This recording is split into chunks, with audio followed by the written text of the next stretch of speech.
Let's go. Who knows? Who knows? Who knows? Who knows? I just go where the trade wind blows. All right, we're here. We're up in here. We up in here.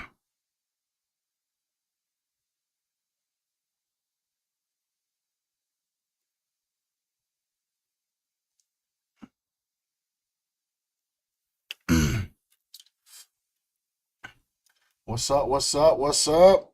Here we are. Here we are. Katie, what's up? How's it going? What's good, you guys? How's it going? What's going down? What's good? What's up? What's up, dude? If you're here, say, hey, what's up? I missed you. Say, hey, what's up? I missed you. What's up, Grand Riding Pretty Ricky? What's up? What's up? What's up? We got a doozy today, boy. We got some things to go over today. Some shit to do, some shit to talk about.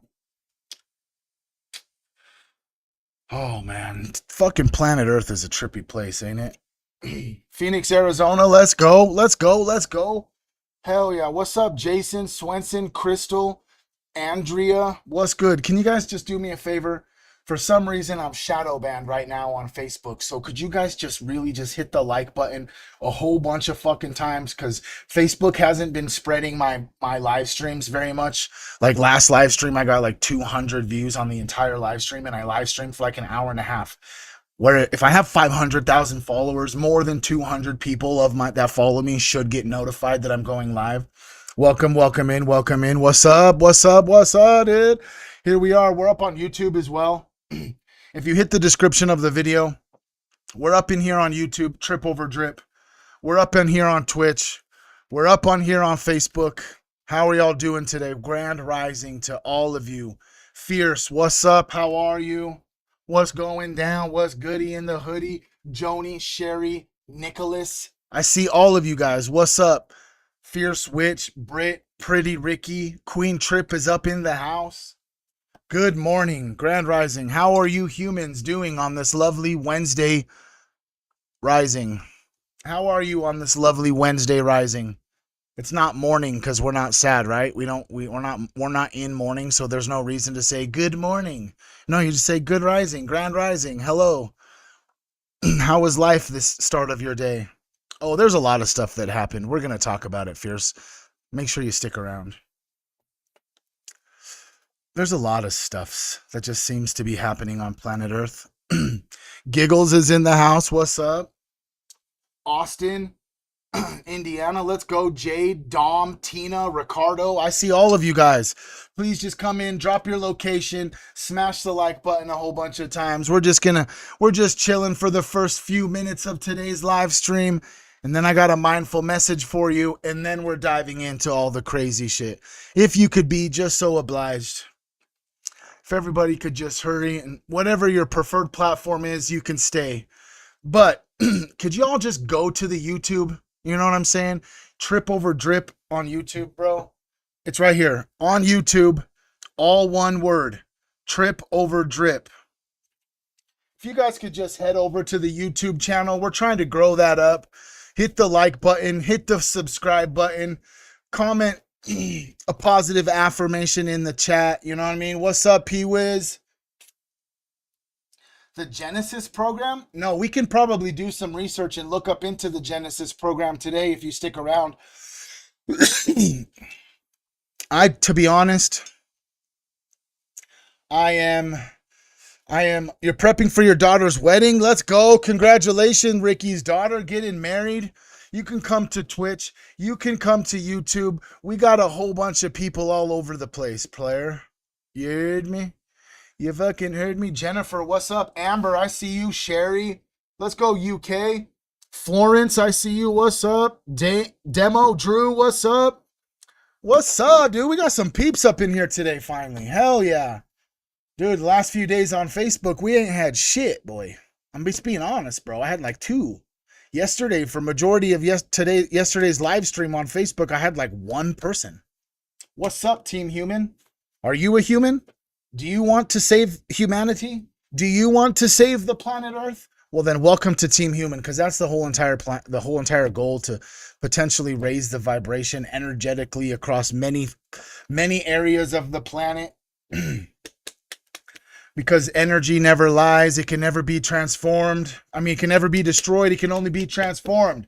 And oh boy, do I have a doozy, a mindful message for you. What's up, Sherry? What's up, Sherry Bartlett? Thank you for coming to YouTube. I appreciate that. Please, if you could come into YouTube, you know what I mean, smash the like button, hit the heart a bunch of times, help the algorithm out. Make sure you subscribe. Hell yeah. I'm also on Twitch. Twitch is where it's at. Twitch is the day one. Twitch is where the streaming started. I have felt my body pulsating and vibrating quite a bit. Yo, brother from another mother. Another mother. Brother. From another, from another mother. Hey, what's up? Owen, Joni, what's up? I see you guys. Thank you guys so much. Like I said, Facebook, if you guys want to jet over to the YouTube real fast, jet over to the YouTube, trip over drip on YouTube, all one word. Make sure when you get over there, you hit the subscribe button, hit the button a bunch of times. You can hang out over there, or you could come back to Facebook. It's up to you.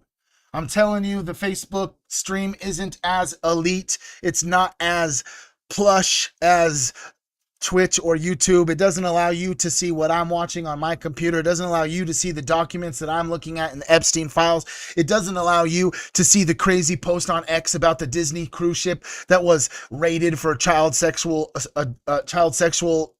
abuse material. It doesn't show you that on Facebook. Like, you can't actually see it on your screen. We are working towards that. What's up, Trisha Edwards from Australia? Let's go.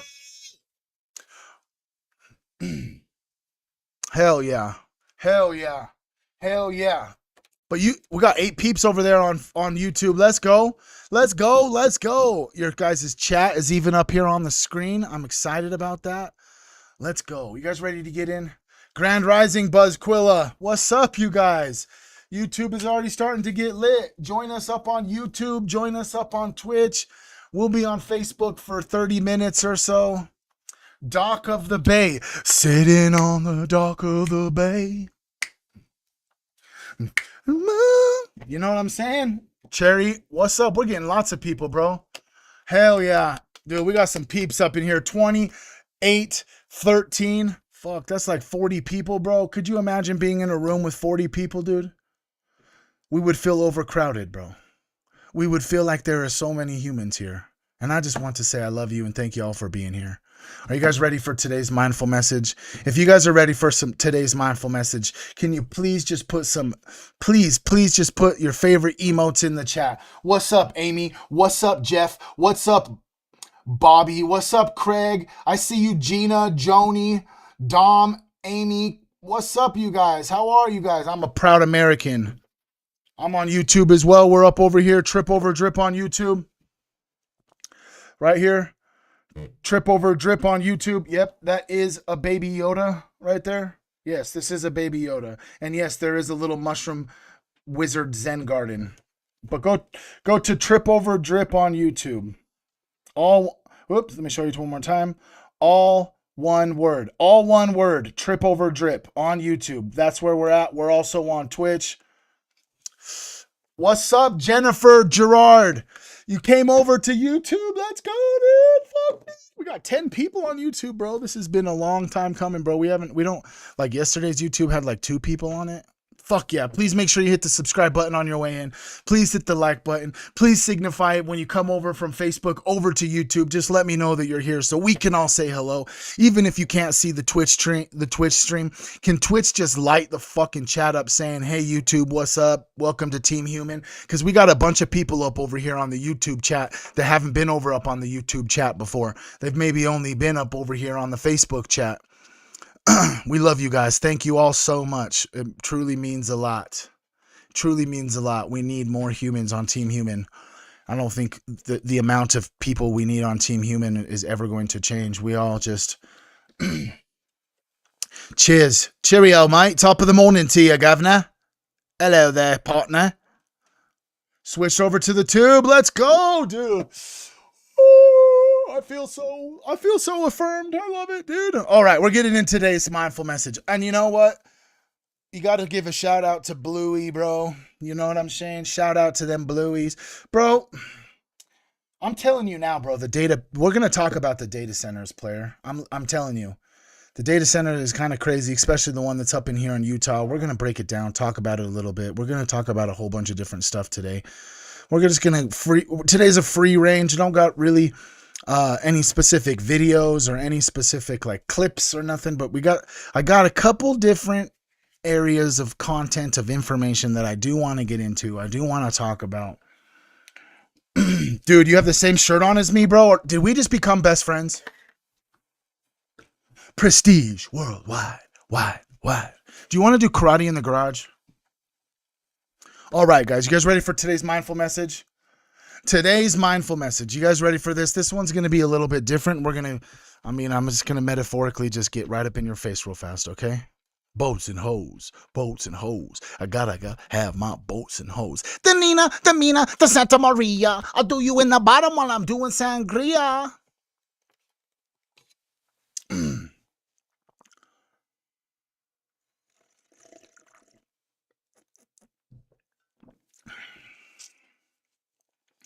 All right, here we go. Ready for this?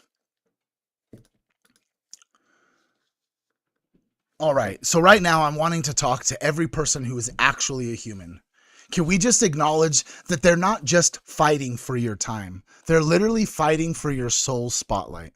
Because wherever that spotlight lands, reality starts to take shape. Just like yesterday, today, I want to play a game with you. Let's talk about 3 separate stories, and then I'm going to tell you exactly why they are all aiming for the same target. It's your attention, bro. They want your attention. First, we have the hantavirus cruise ship. You've got a rare virus cluster showing up on a cruise. People get sick. Some people are dead. The WHO and the CDC briefings, multi-country cluster, monitoring the situation. Risk is low, but we're watching it. Doesn't that sound familiar? Come on, bro. We've been here before. Constant updates. Conflicting expert opinions. The subtle pressure to track every headline so you don't miss the next big threat. But what does that do, bro? It puts your nervous system back into the COVID posture, bro.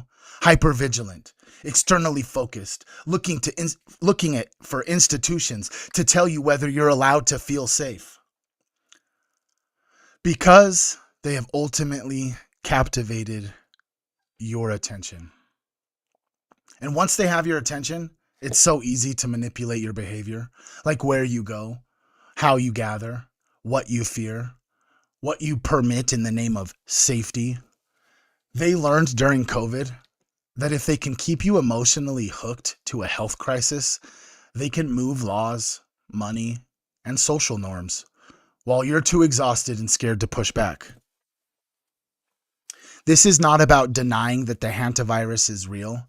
It's about understanding that there is a lever that they use, and it's called fear. And your attention is the hand that gets to move the lever. The second story is the Disney cruise ship. While everyone was watching headlines about the hantavirus, there was another story barely whispered about in mainstream media. A Disney ship.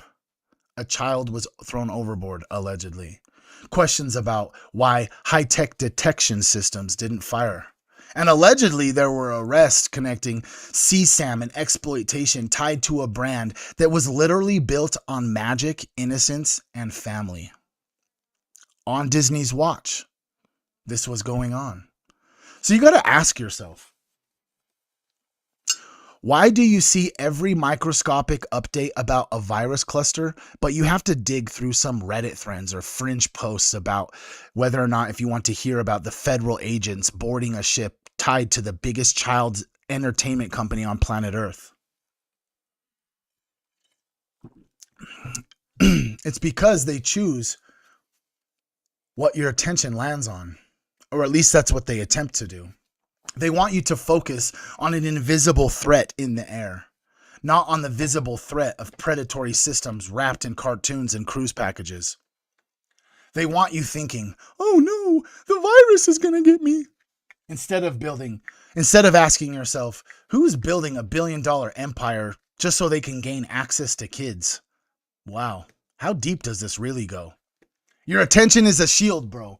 What you focus on becomes what you're emotionally available to question.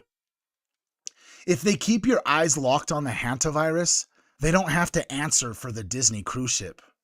And then the third story. Jeffrey Epstein. People think that they know the story. Like rich pedophiles, an island, there's like blackmail. But to be honest, bro, that's literally just on the surface. When you start looking deeper into Jeffrey Epstein, you're going to find reports of Epstein wanting to impregnate dozens of women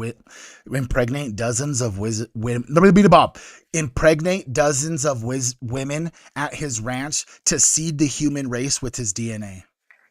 He was completely and utterly obsessed with eugenics, transhumanism, and improving humanity. There are so many, it's disgusting, his connections to scientists, universities, labs researching genetics, brain mapping, consciousness, cryogenics. That's not just trafficking, bro. That's a man and a network playing in a space of who gets to be human and how. You're supposed to think that it's just some blackmail scandal, bro. You're not supposed to follow every thread. If powerful people are this interested in controlling genetics, reproduction, and consciousness itself, what else are they trying to find in the dark? What else is being tested on the populations without a press release or our consent? They don't want your sustained attention on Epstein because if you really looked, you'd see how far this is more just and a lot larger than just one monster. It's a whole entire system of monsters that's all entangled with money, science, ideology, and control. And again, your attention is the danger. Not just in your outrage. Just the simple fact that you're curious is what they're trying to prevent. Because curiosity connects dots, and dots paint pictures they can't afford you to see. So now let's stop playing this game and let's get very clear. These are not random stories, bro. This is literally how a PSYOP ecosystem works. Direct your focus with fear to the virus. Hide what threatens their story, corporate predators, systematic abuse. Minimize what reveals their deeper agenda, Epstein with the cloning, eugenics, consciousness experiments. And why?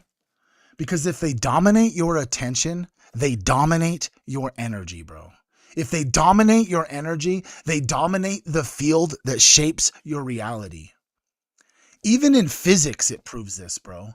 In the double slit experiment, light and particles behave differently depending on whether they're being observed. No measurement, wave of possibilities. If they're observed, it's a specific outcome. People argue about what it means metaphysically, but everyone agrees on this. Observation changes what shows up. Your awareness is not neutral.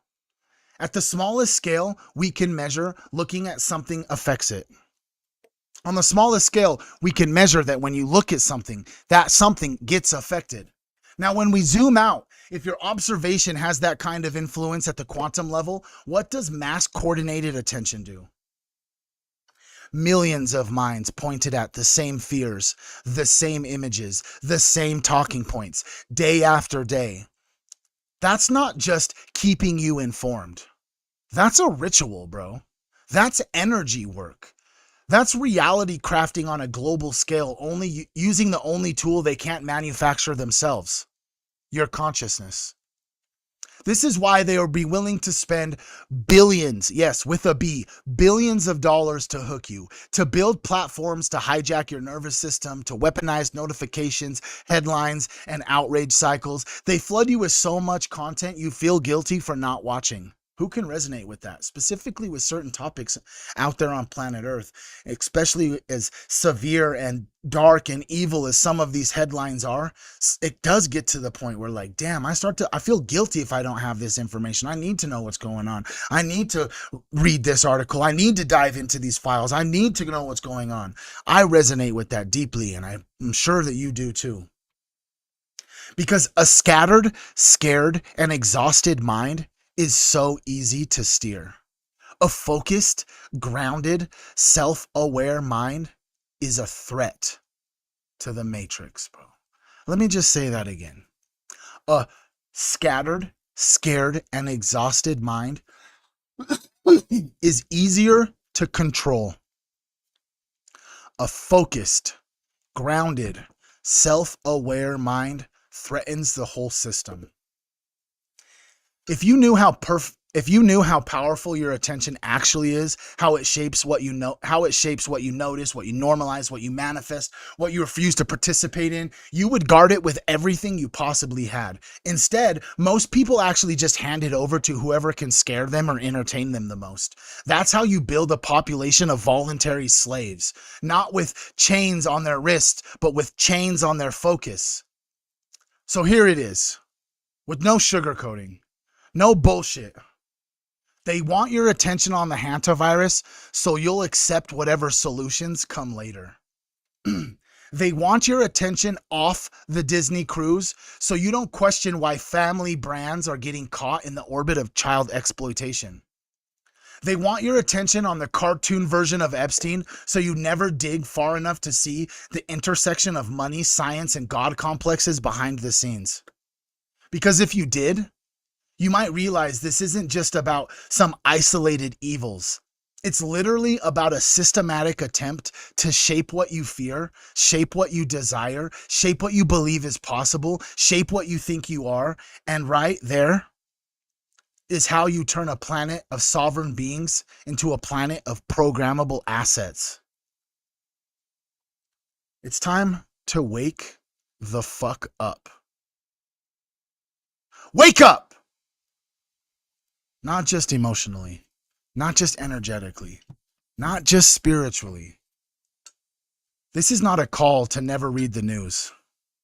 It's a call for every single time. Why do they want me looking at this right now? Why am I not looking at because of it? Oh, sorry.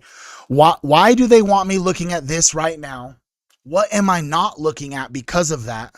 And what happens when I stare at this all day? Because you're not hopeless in this. You get to choose. You can choose to ground your attention in your own body and in your own breath and your own intuition. You can choose to research on your own instead of allowing whatever's trending to take over your consciousness. You can unplug from the fear cycles long enough to remember what you came here to do. Because in this 3D fractal light matrix that we're living in, where observation shifts outcomes, where focus feeds from, your attention is your vote. Your vote for what grows. Your vote for what dies. Your vote for what gets to shape your reality. Stop giving that vote away for free, bro. Aim it somewhere. Protect it.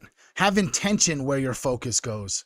Use it like the spiritual weapon that it is, or somebody else is gladly going to use it to keep you exactly where you are or exactly where they want you to be. And I'll say this one more time. Where your attention goes, energy flows. Cheers. I love you.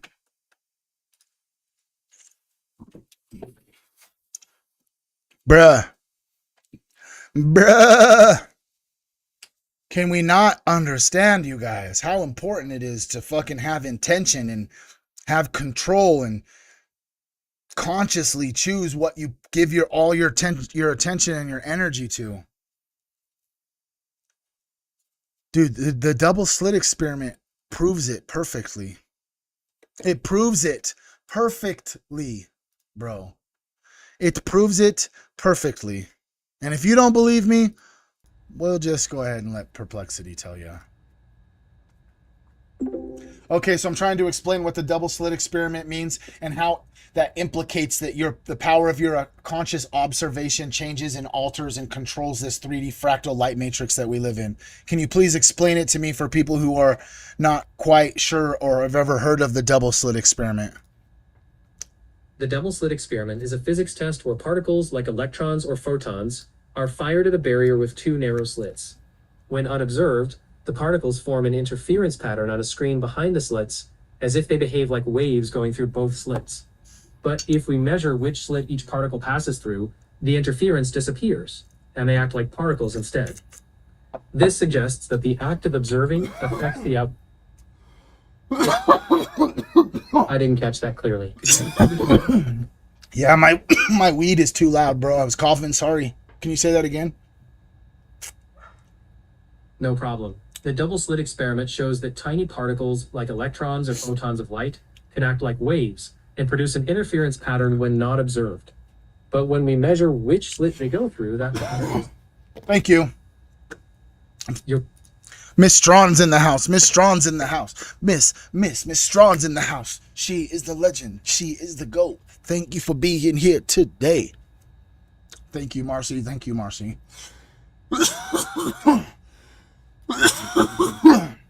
We're just going to come over here real fast, just for funsies. Just for funsies. Let's just reboot this buddy up. Let's just go to Little St. James again. Yeah, it was a big-ass ripper. A big-ass ripper. Here we are, Jeffrey Epstein's Island. Can we click anywhere on the island yet? No. You guys remember this, bro. This shit was weird, bro. So, like, a few weeks ago, bro, I was on fucking Google Earth with the live stream, so I have accountability. It's not just my crazy-ass thinking crazy shit's happening. If you were here, say, I was here, sir. But basically, I came up over here on Jeffrey Epstein's Island on Google Earth and zoomed in as far as I could. And then I went to Street View on the island, and there was like a bunch of places I could click, bro. And there was some weird ass shit, bro. Minecraft on the island. You're right. Thank you guys. We were clicking over here by the temple and shit, and it was like taking us onto Street View, and there was like these Minecraft characters of Epstein and Charlie Kirk and shit. It was insane, bro. It was insane. Let's just check this cool Hindu temple out real fast on Google Earth. Oh, yeah. Let's get an old street view. Bring me up right here next to this fucking temple. Oh, doing a little bit of renovations, I see. I want to get a good view of this temple, though. Let's get a good view from right here. Oh, yeah. Angkor Wat. Cool-ass fucking Hindu temple, bro. Cool-ass Hindu temple. All right, guys. How's it going? What's up today? Pedro was here. Pedro was here. We got 4 people up on YouTube. If you're on YouTube, please say hello. We got 9 people up in here on Facebook. If you're on Facebook, please say hello. We got 17 people up in here on Twitch. If you're on Twitch, please say hello. Say what's up, Team Human. We up in this bitch. We up in this bitch. All right, we got over here. Are there any mentions of Disney in the Epstein files?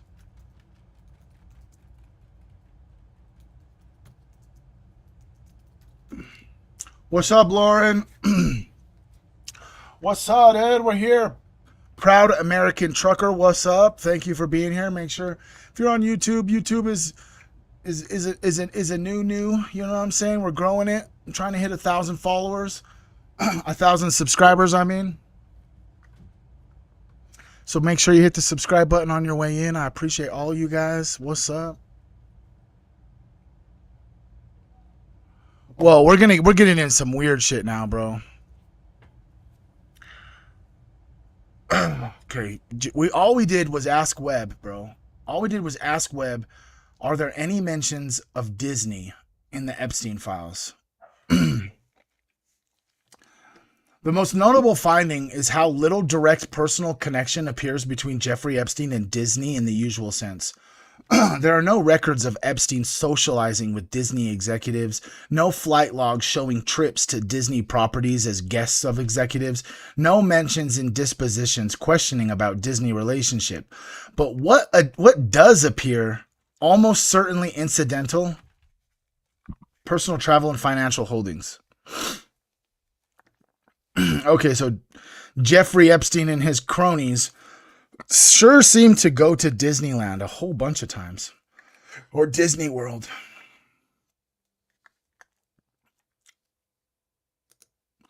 Epstein received a Disney Magic Band confirmation email addressed to Epstein family confirming participation in the My Magic Plus test program at Walt Disney World Resort.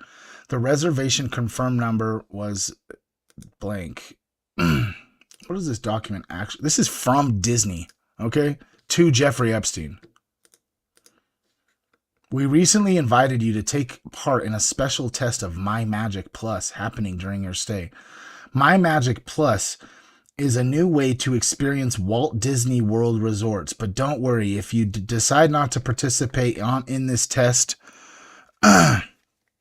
you will still enjoy the great Disney World.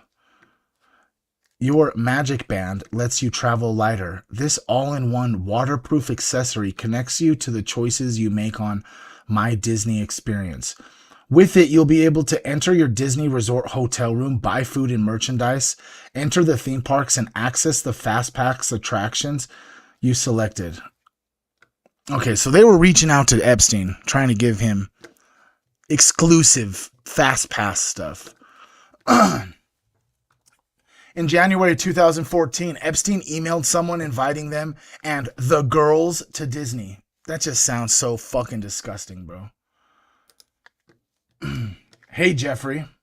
The girls think that they're too old now to go to Disney World. They want to go out. You can reach me on my mobile blank. I'm leaving the office now.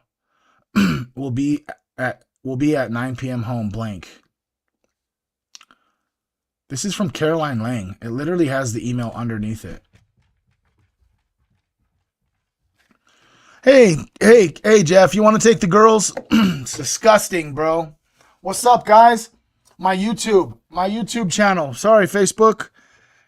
Trip Over Drip. All one word in YouTube. All one word in YouTube. Yep, ASMR Hess. What's up? Who is that? Why is your last name Hess, dude? Why is your last name Hess? Are we cousins, dude? We might be cousins, dude. Crazy. Anyways, Trip Over Drip on YouTube. All one word. Trip Over Drip. That's where we're at. We're on YouTube. We're on Twitch. If you come over to YouTube, you'll actually be able to actually look at the documents that we're looking at. I hope to see you over there. Oh, what's up, Lauren? Hell yeah. What's up, cuz? What's up, cuz?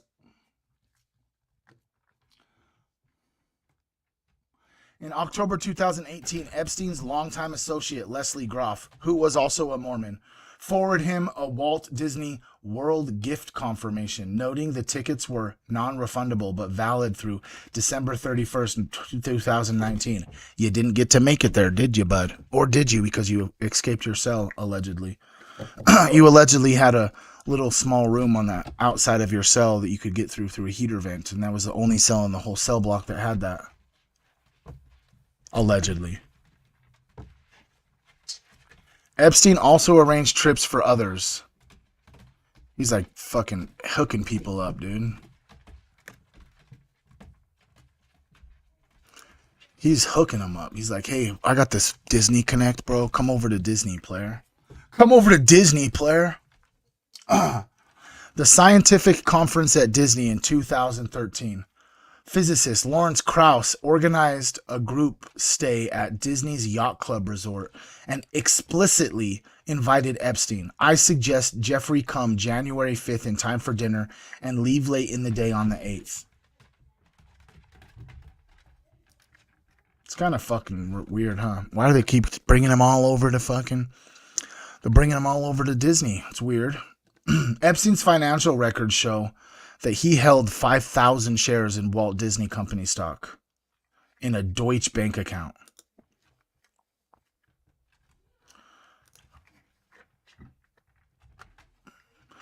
Receiving quarterly dividends of roughly $3,000.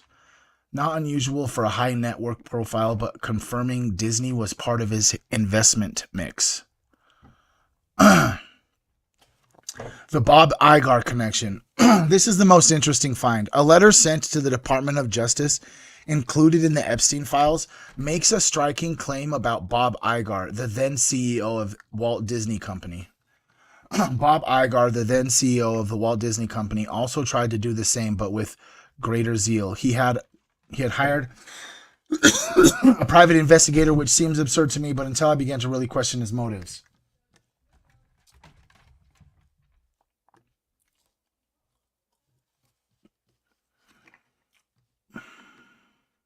He alleged Maxwell had integrated herself substantially with Hollywood figures and suggests investigators subpoena their Verizon phone records, noting calls regularly called from Disney conference rooms in Burbank, California. Why was Jeffrey Epstein regularly called from Disney conference rooms?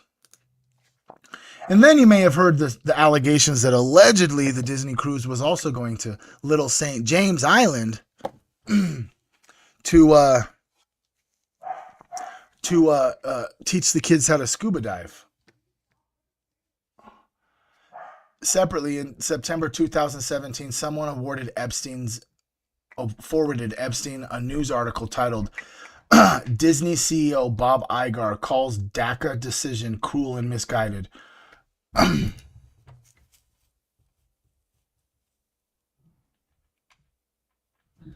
Weird, huh?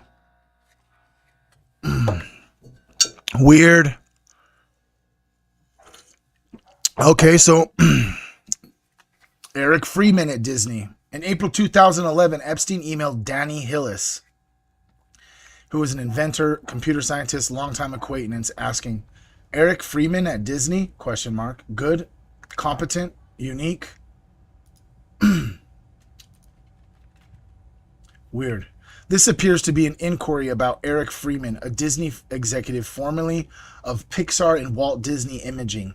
It's unclear whether this was a business inquiry or a reference check or something else, but Epstein's phrasing, good, competent, unique, suggests that he was considered either hiring or collaborating with him. No further follow-up appears in the records found. A curious Jeffrey Disney article. That's crazy. Can I click this link? Let's go like this.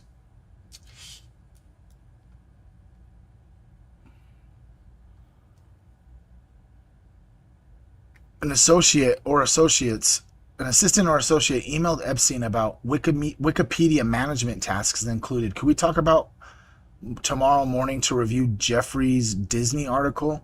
The phrase is ambiguous. This could refer to a Wikipedia article about Walt Disney that Epstein wanted to review, or it could be a reference to something else entirely. I think that he was implicated. What do you guys think? Let's come over here real quick. We're gonna pull up some X. You know what I mean?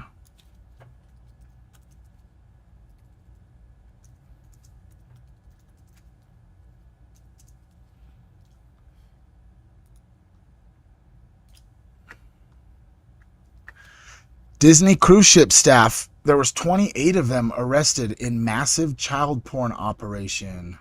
But it is so much deeper than that. Let's start in 2022 to get the phone. The Disney cruise ship child trafficking ring is so much deeper than you think. If you haven't heard, a Disney cruise ship was raided in a massive child exploitation sting, and 10 Disney employees were arrested. But it is so much deeper than that. Let's start in 2022. Disney employees and former judge among 108 arrested in human trafficking sting. That must be a coincidence though, right? 2021, parents sue Disney Cruise Line for $20 million over alleged custody of a 3-year-old daughter. 2019, Disney cruise worker charged. Wait a second. This isn't the first time? This isn't the first time. Gosh dang, bro.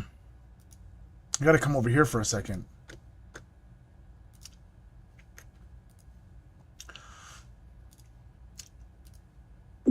Hey, Perplexity, I have a question for you. Go ahead and ask your question. I'm ready. Okay, so I've been hearing a lot of news about this Disney cruise ship as of recently, and I'm just trying to gather some information regarding Disney as a company as a whole, and just wanting to know how many alleged claims have been made by people towards Disney regarding like sexual exploitation of children or CSAM. Now, obviously, if they're still in court, it is all allegedly and nothing has been proven in a court of law. But I'm just curious about how many separate and individual claims over, like, let's say the last 10 years there's been.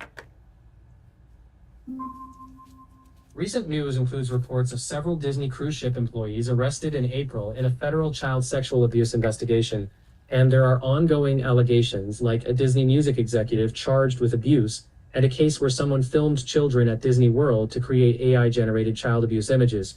However, there is no comprehensive public count of how many allegations involving Disney. Whoa. Just a sec, bro. I only heard about the cruise ship. Can you please tell me about the CEO or the potential filming of CSAM at Disney World? I never heard about those. Can you give me some more information? The current CEO of Disney is Josh D'Amaro, who took over in March 2026, succeeding Bob Iger. Recently, several Disney cruise ship employees were arrested in a federal child exploitation investigation, and there was also a case where a man filmed kids at Disney World to create AI-generated child abuse images. These incidents are separate from the company itself, but they underscore the need for awareness and professional investigation. Wait a second, though. Didn't Bob Iger have allegations against him or connections with Jeffrey Epstein? Bob Iger has not been publicly linked to allegations of sexual exploitation or to Jeffrey Epstein as far as credible reports show. The recent news involves Disney employees and one former executive facing charges, but these are individual cases, not systemic accusations against Disney's leadership. If this topic is distressing, it might help to look at verified news sources or talk with someone you trust. Right now, Josh D'Amaro is Disney's CEO, taking over from Bob Iger earlier this year. And he has allegations against him? There's no evidence that Bob Iger has been accused or charged with crimes related to Jeffrey Epstein. The only mention in the released Epstein documents is a letter alleging he hired a private investigator, but that letter hasn't been verified or led to legal action. Okay, so then what kind of child exploitation or CSAM for the last 10 years has been in any way whatsoever connected to Disney, Disney employees, Disney staff, Disney parks, Disney cruises? Over the past decade, authorities report at least 35 Disney employees in Florida have been arrested on child sex-related charges. There have also been recent cases involving Disney Cruise Line workers. Okay, so I know about the cruise ship. I don't want to know about the cruise ship. I'm talking about everything else. Beyond the cruise ship incidents, there have been a few cases involving Disney employees. In Polk County, Florida, an ongoing sex sting operation over the years has caught Disney theme park employees. For example, one employee was among 8 men arrested in a major child pornography bust, and others have been arrested in stings like Operation April's Fools. While these are isolated cases, they show law enforcement has arrested some Disney staff for child. But Walt Disney was a Freemason, right? There's no solid evidence that Walt Disney was a Freemason. Claims like that often circulate online, but historians and reputable sources haven't confirmed it. If you're concerned about these topics, it's best... Dude. Why does it gotta lie to me, bro? Like, dead ass, bro. Why? Oh, why? Why does it have to lie?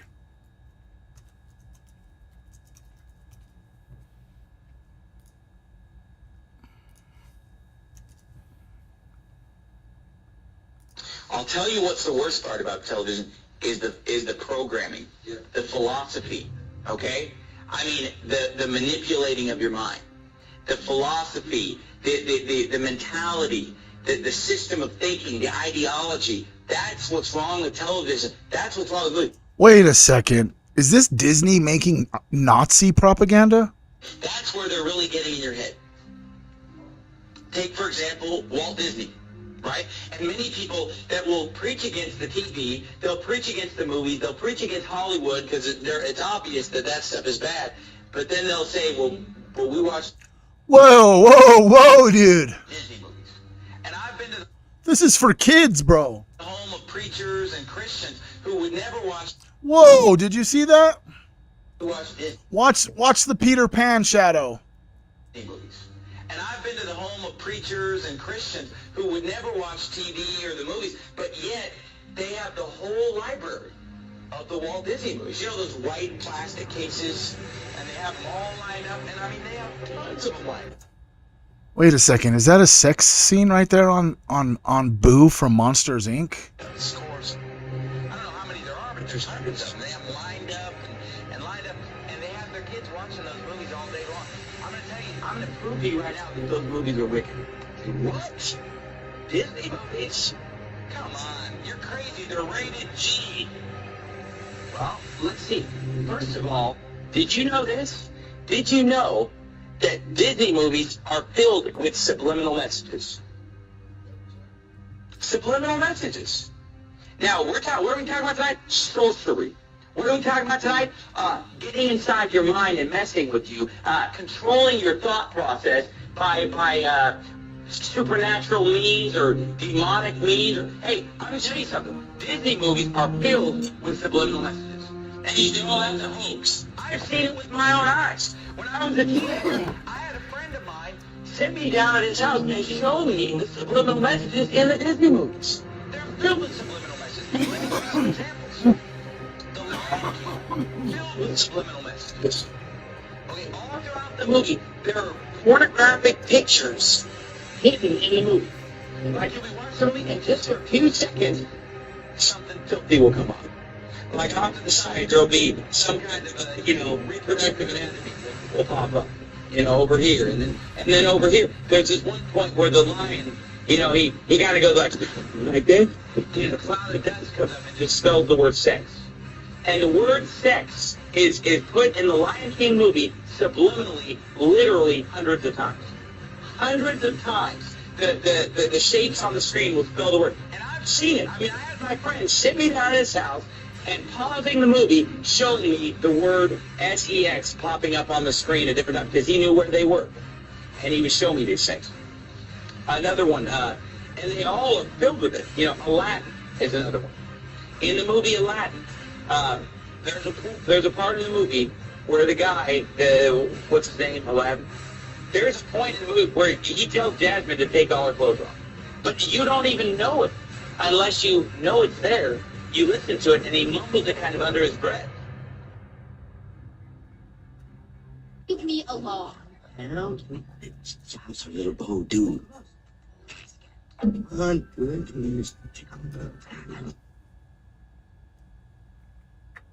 Sounds a little bold, dude.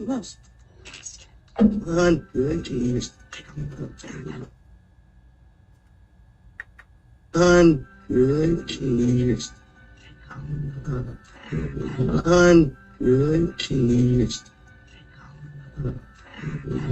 I mean, once you know it's there, you hear it just as clear as day. But you didn't know that it was there, you wouldn't hear it. And the Little Mermaid has a filthy picture drawn in the cover on the front of the Little Mermaid. And nobody would realize it until somebody shows you it and says, look at this.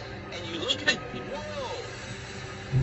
And all throughout the movie, there are scenes, I'm not even going to describe some of the scenes of the Little Mermaid where subliminal messages are coming on the screen. The other movie, Beauty and the Beast. There's, a nude woman pops up a few times in the background of Beauty and the Beast, filled with subliminal messages. your kids are watching it, and their mind is maybe not even seeing it, but it's going into their subconscious. Words flashing on the screen over and over. Nudity, filth, just all this smut is just coming on the screen. Oh, those movies are harmless. They're filled with subliminal messages. Who knows what your kids are being programmed? Oh, but you know what? I'm sure that it's only just the Disney movies. I'll guarantee you it's the rest of Hollywood probably doing the same thing. And these Disney movies, at first when I was a teenager and somebody showed me this, I thought it was just a couple movies, a couple scenes, but you know, as time has gone on, I've realized that virtually every Disney movie is packed with hundreds of subliminal messages to program the minds of children. Okay, but then forget the subliminal message. Just the message of the Disney movies is perverted. Even if you just forget the subliminal message. I mean, forget, what movies did we bring up? The Little Mermaid. You know, a half animal, half human being. And that's A homunculus? Is that what that is? perverted in and of itself. All throughout the Bible, every false god is a half animal, half human being. They're constantly merging of animals and human beings. It's paganism. It's wicked. And yet every Disney movie is pretty much based on the merging of a human being with an animal. It's described in the Bible. And the movie The Little Mermaid, you know, she's topless the whole time, right? She's just wearing like a bikini top. How is that? Is that how you want your daughter to dress? Is that, oh, but there's no cussing, there's no nudity. Do you want your daughter going around in a bikini top? Is that modest apparel? Is that what Jesus Christ would have you to wear, ladies? No. The movie's filled with Satanism, witchcraft. There's some, what is it, Ursula, some witch that's casting spells and using sorcery and demonism. Oh, pretty innocent, right? All of them are filled with it. And in the movie Beauty and the Beast, the whole first half of the movie is these prostitutes in the town that are dressed just half naked, dancing around, you know, admiring this guy, this big, strong, handsome guy. But all these girls are dressed indecently. They're obscene in their gestures, subliminal messages, and then the whole movie is basically just exalting a certain physical standard of appearance. Beauty and the Beast is a movie about a woman who falls in love with an animal. And in the movie, they keep acting like, well, he's just ugly. He's not ugly, he's an animal.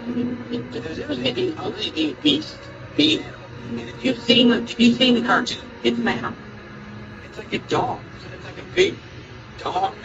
I mean, it's clearly an animal, and yet she falls in love with him while he's an animal.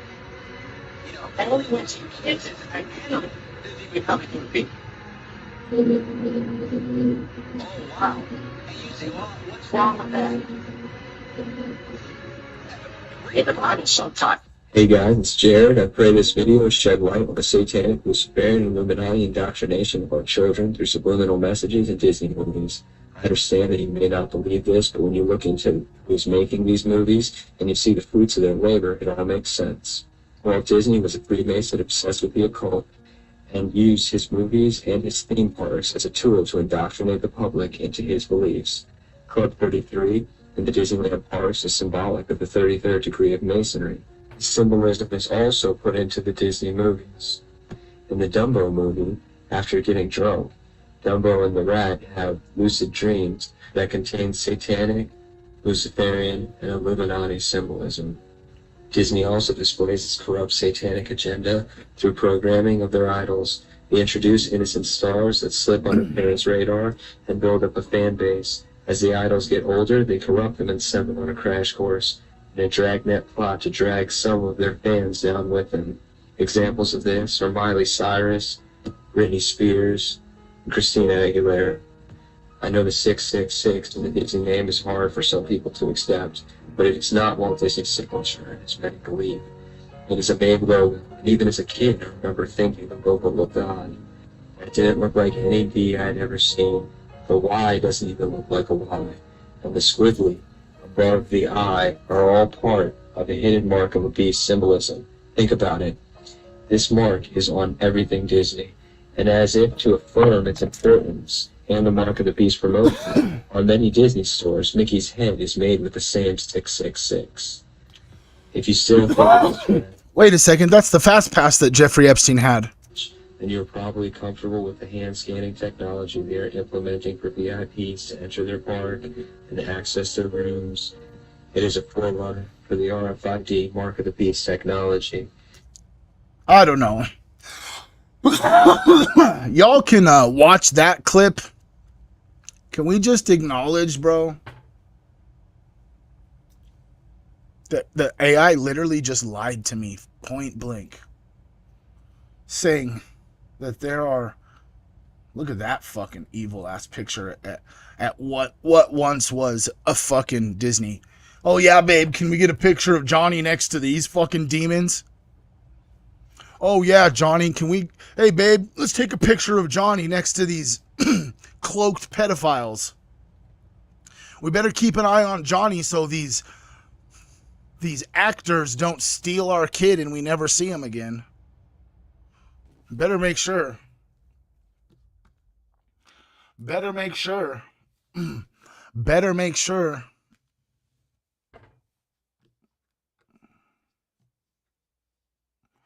Okay, this is just someone else's post. I'm going to read it. It says, next time you watch a Disney movie, just remember that Walt Disney was a satanic pedophile Freemason who molested hundreds, if not thousands of children, part of several secret societies, and had a special elite room in Disney World used for child rape. Allegedly, right? How come more people don't know about this, bro?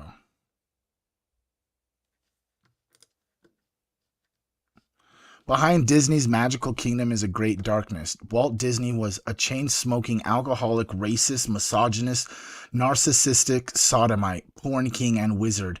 His Disneyland estates have been used for MK Ultra mind control, human trafficking, occult rituals, and parading sexual deviance. Walt Disney is believed to be a secret 33-degree Freemason, evidenced by his private Club 33 in Disneyland that has the Masons, Pillars of Boaz, and Jachin. His famous Cinderella's castles was modeled after the Bavarian Illuminati castle, Neuschwanstein. We're going to look at that place, bro. Where's this famous castle? Let's go. Sorry, nope, right here. Neuschwanstein. Let's just come over here and we're going to go check out Google Earth, bro. Let's go check out Google Earth. I'm going to be blown away if this thing is fucking true and it's telling me that this looks just like this Disney castle.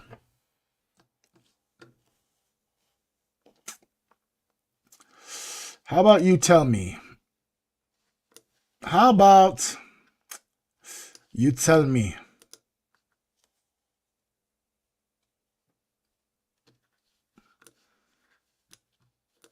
Where is the castle? Shit, we're in the river. We're trying to get to the castle, sir. Excuse me, mate. We're trying to get to the castle. We're just trying to see the castle. We're just trying to take a little gander at the Disney castle.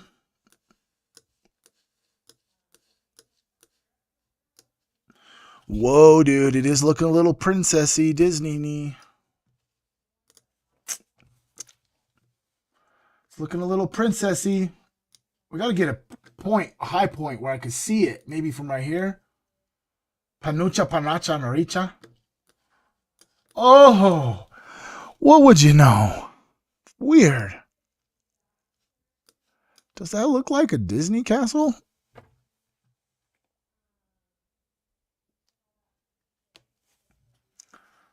Yeah, Mad Max, hell yeah. You tell me, that kind of just looks like an old Disney castle to me. Looks like an old Disney castle to me. We're going to try and peep it on the other side. Peep it up on the other side. Can't really see it on the other side. If we come down here to this little fucking road right here, we probably could see it off in the cut. You know what I mean? We could probably see it off on the hillside. There it is. Where is the castle? Let me get out of these fucking trees. Sorry. Oh, you see it right there? You see it right there? Let's get a good old roadside view. A little roadside view, just peacefully off in this meadow. We're just here looking at the castle. Good spot right here. Can we see it off in the cut? Oh, look at that is. Look at that castle, huh? Crazy. Dude was totally a Freemason, bro. I mean, if you want to just really get technical, I mean, everybody, all the fucking everybody of that of the beginning of our country seemed to just seemed to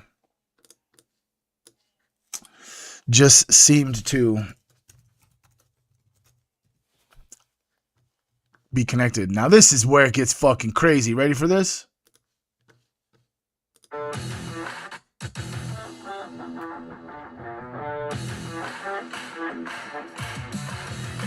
Oh, hell nah. What the fuck?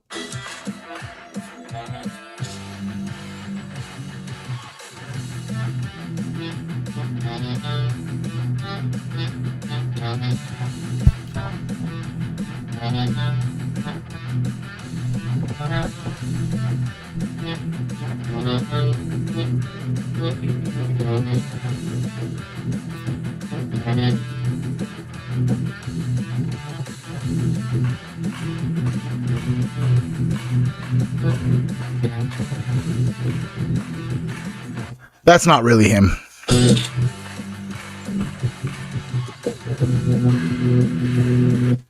Pretty cool. That wall would fall over if a kid pushed over, you know.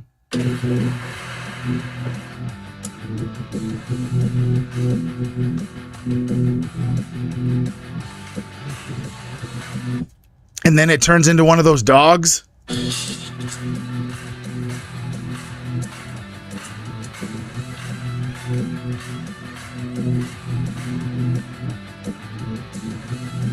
This is actually kind of fucked up. If you're kind of really, this is like the beginning stages of fucking Terminator and iRobot and shit.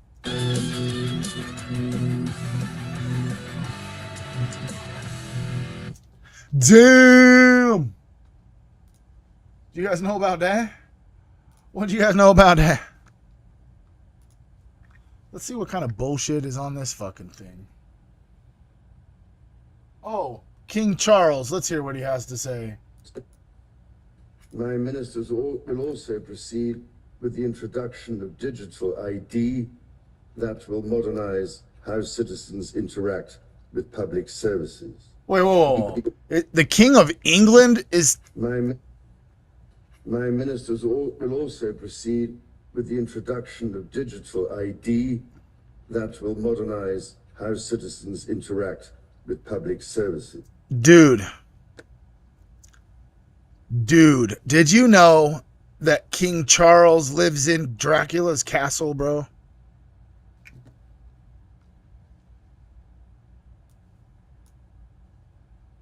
Oh, wait, what? You don't believe me? Why don't you guys ever believe me?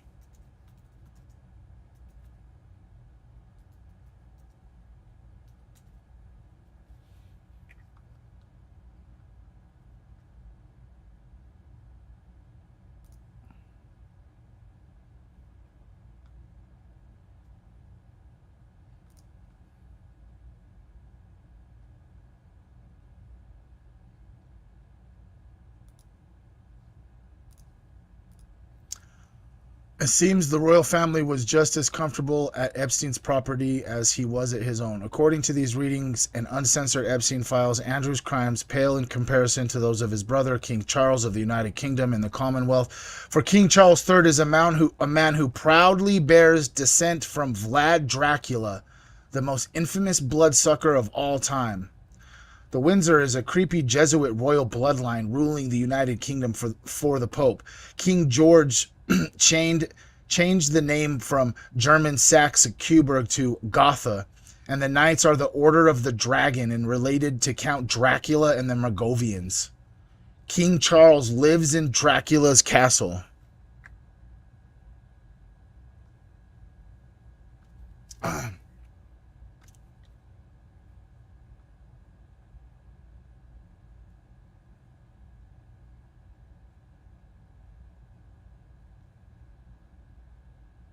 It's insane, right?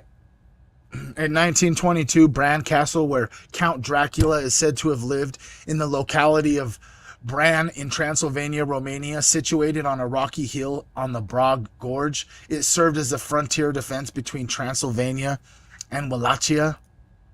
Although it is famous for being known as Count Dracula's Castle, the connection with the fictional character, this is the castle that he lives in.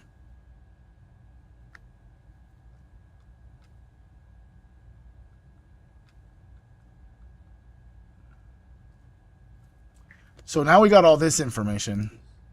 Let's go back over here real fast, because I swear to God, this dude literally just said that they're bringing in digital ID. Proceed with the.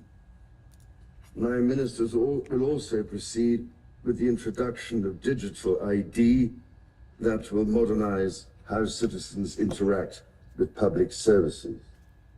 Okay, so if we go here, moved it over to this way, did this way. Bring this bad boy back up. Can you please explain to me what digital ID and the implications for a society that it has? A digital ID is a set of data that you, and the societal implications include both benefits and risks. It can streamline access to services and help secure online transactions, but it also raises concerns about privacy, data breaches, potential exclusion of marginalized groups, and over-reliance on centralized systems.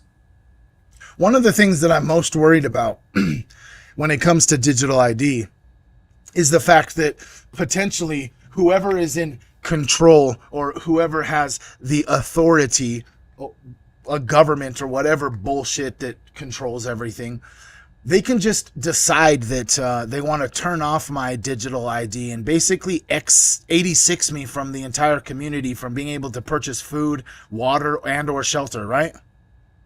I hear that concern. The risk is that centralized control over digital IDs could lead to misuse or exclusion.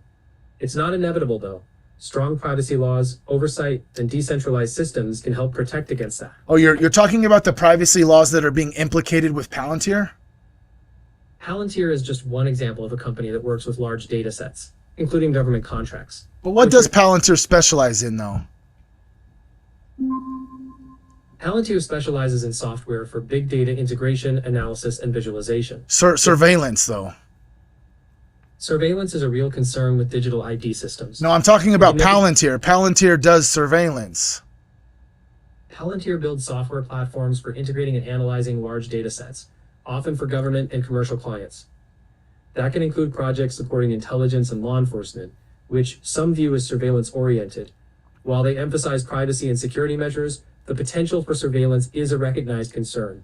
If you're worried about how data might be used, it's best to stay informed, advocate for transparency, and support regulations that protect individual rights. Okay, so my question about the surveillance, though, is it's kind of just like common knowledge that the U.S. government has used Palantir to execute military operations where the end result is someone was neutralized, right? I understand the concern. You're a bitch. You're a fucking lying-ass bitch. They're coming for us, dude. Digital currency, bro. King Charles just said it right there. It's happening. Digital ID. That means that if you don't do what we say, we are going to turn off your ability to purchase things. We are going to make it so you can't fucking buy water. We are going to make it so you can't purchase food.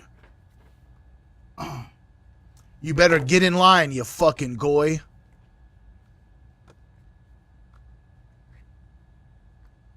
Oh, wow, this just came out. Let's hear what this one's had to say about the COVID cover-up, huh? To discuss the COVID cover-up, the national security. Thank you for the complimentary, and I appreciate the committee's dedication to transparency and accountability. I am a career CIA operations officer, and as you mentioned, I was on joint duty assignment at the Office of Director National Intelligence Directors Initiatives Group, or the DIG, between March 2025 and April 2026.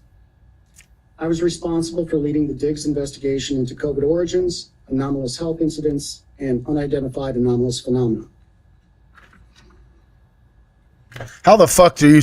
That's kind of trippy to think about, right? How in the fuck are you connected to researching the COVID origins and then also UAPs? That seems sus to me. I'm here today to discuss the COVID cover-up, the national security implications associated with the DIG's investigative findings, and CIA refusal to comply with lawful oversight, as well as how we remedy these problems. Intelligence community leaders and senior analysts downplayed the possibility that the COVID pandemic originated as a result of a lab incident. Motives are difficult to define given the scope of the DIG's review.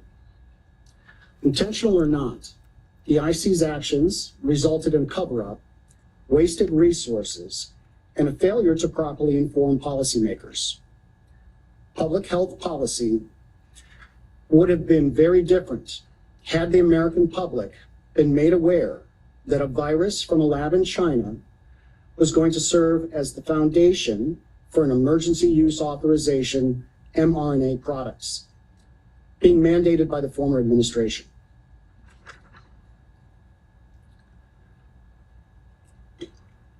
Dr. Fauci's role in the cover-up was intentional. Yes! Dr. Fauci, fuck you! Dr. Fauci influenced the analytical process and findings by leveraging his position to ensure the IC consulted with a conflicted list of curated subject matter experts, public health officials, and scientists. This included some of the authors of the paper, The Proximal Origin of SARS-CoV-2, and other public health experts who have been in his orbit for the last 20 plus years. Some of the scientists were part of the Biological Sciences Experts Group. The craziest thing, wait a second. The craziest thing about Dr. Fauci right now is this. Can you please give me some information regarding Dr. Fauci's security detail and how he pays for it?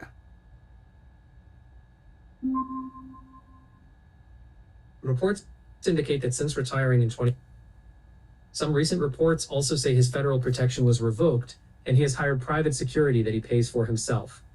If you're looking for official details, You notice how it cut out the part that mattered and then only said that rumors have it that he got his own security.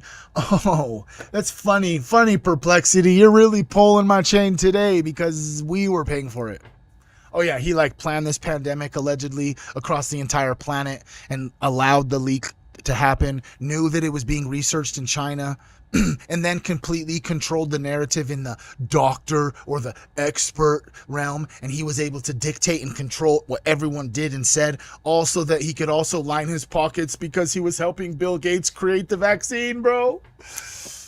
And then even after all of that, shit, he retired, and then the American taxpayers paid millions of dollars to keep him secure because people wanted him to die. People were giving him death threats. And so the American taxpayer paid for his security. It's quite interesting to see that Perplexity just left that part out and then glitched a little bit perfectly right where it needed to glitch and say, but he pays for his own security now. Weird.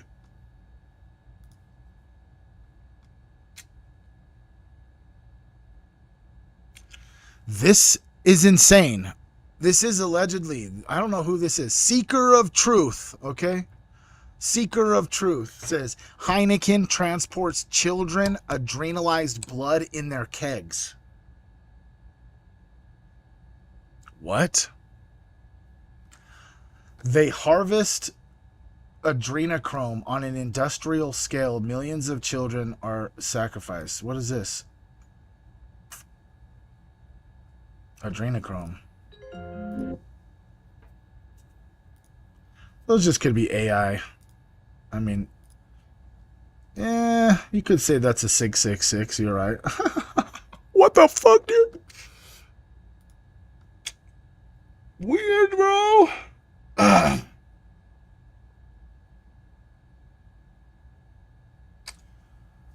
Oh, Mighty Ducks child actor turns Tether co-founder Brock Pierce. Wait a second. Brock Pierce. This guy right here? This guy that emailed Epstein and said I had a great time with the girls last night? Just 1 second. Just 1 second, dude. Just 1 second.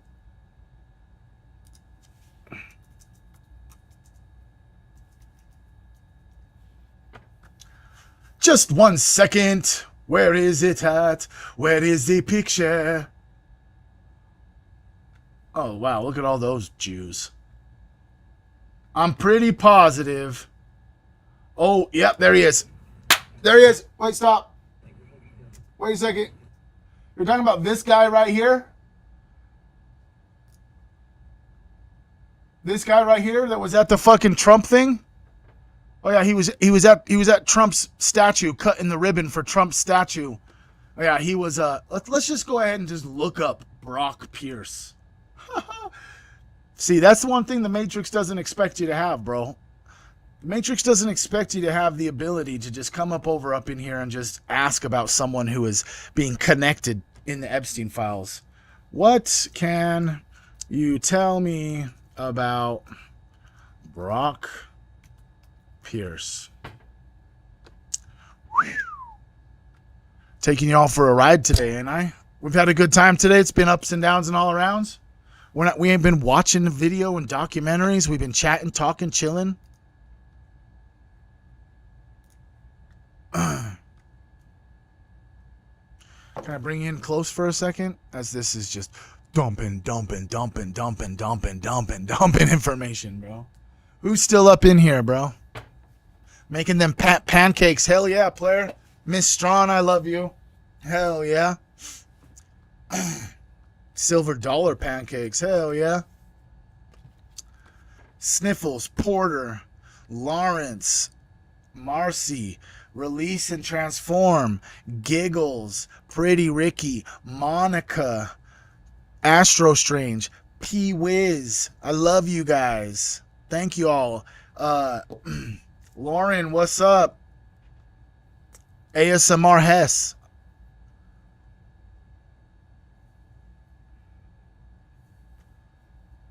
All right. Don't you turn that dial.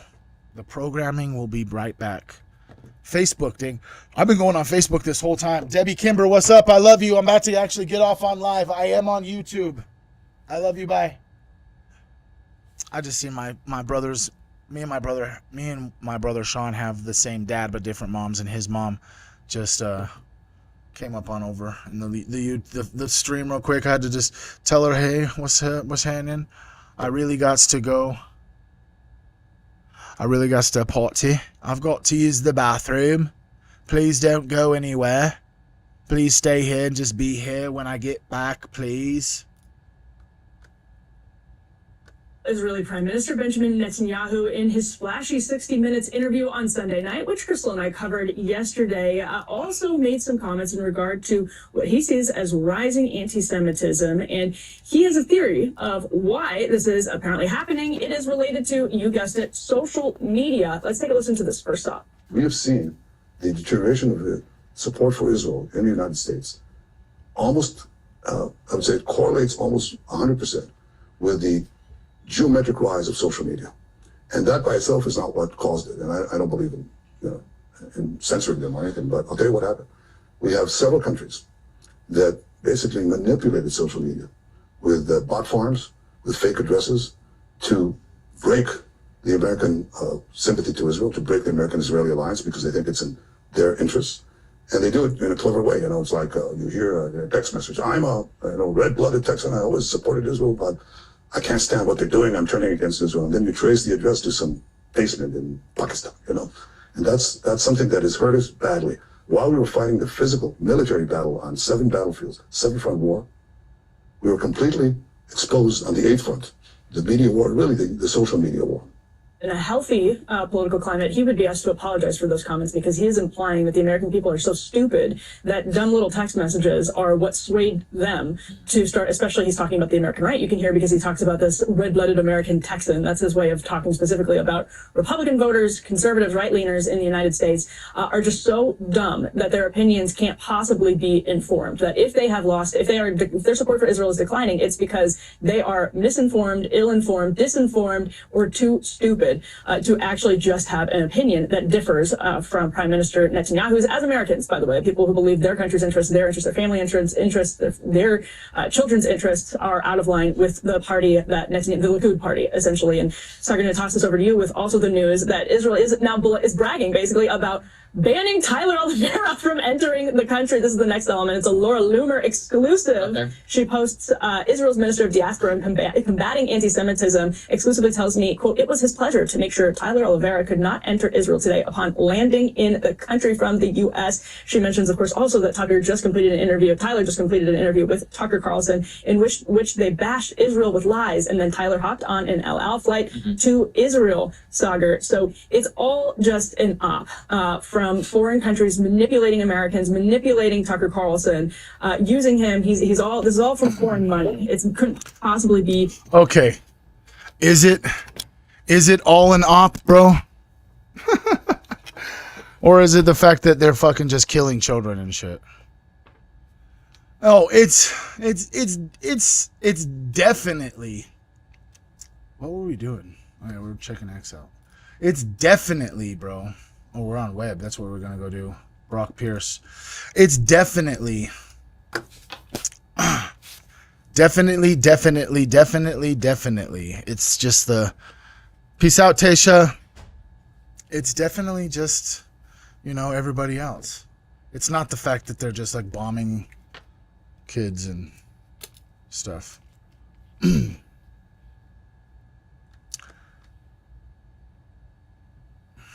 Oh, dang. All right. Let's see here. Brock Pierce. Oh, yeah. We know the guy who was just at the thing cutting Trump's ribbon on his new statue. Who Brock Pierce is from the documents. Brock Pierce was a cryptocurrency. Let me just let's just get a good image.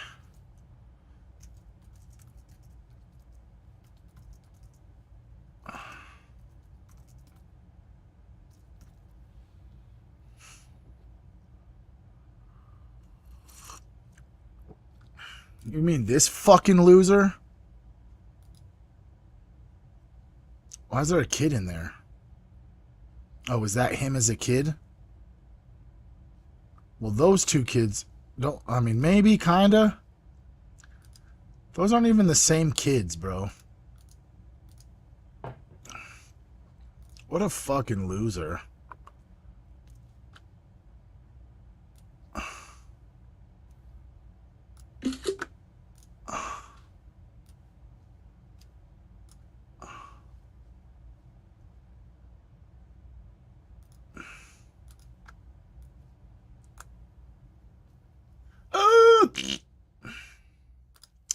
Wrong thing. I had to zoom out real quick. I'm trying to get a picture of his bitch ass over here.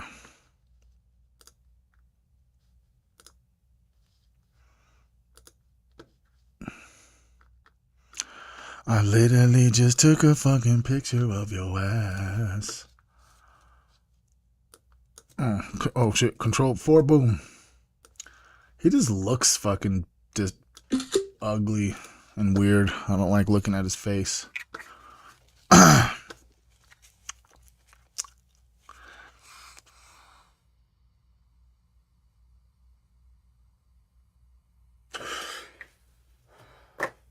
don't like looking at his face. But, oh boy, there's going to be some information about this boy. So, let's just put old Brocky Poo right there. Who is Brock Pierce?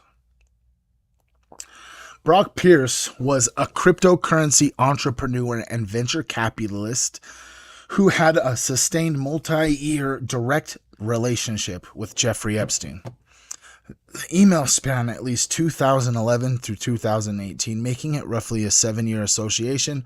Mind you, 2011 is after his sweetheart deal in Palm Beach, where he basically just like molested and abused a bunch of girls and then just got like work release. You know, he didn't really go to jail, bro.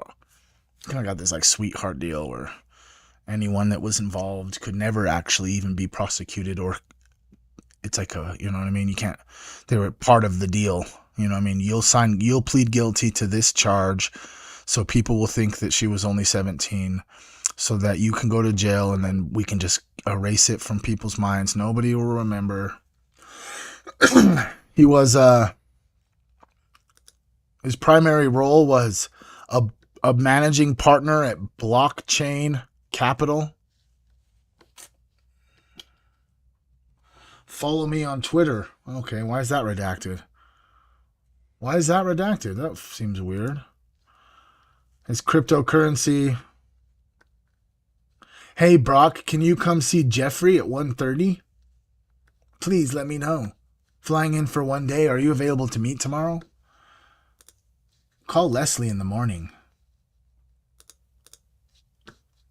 Call Leslie in the morning. Let's just connect the little daughters. Connect the little dotties. Oh, ooh, ee, ah. Kink. Oh.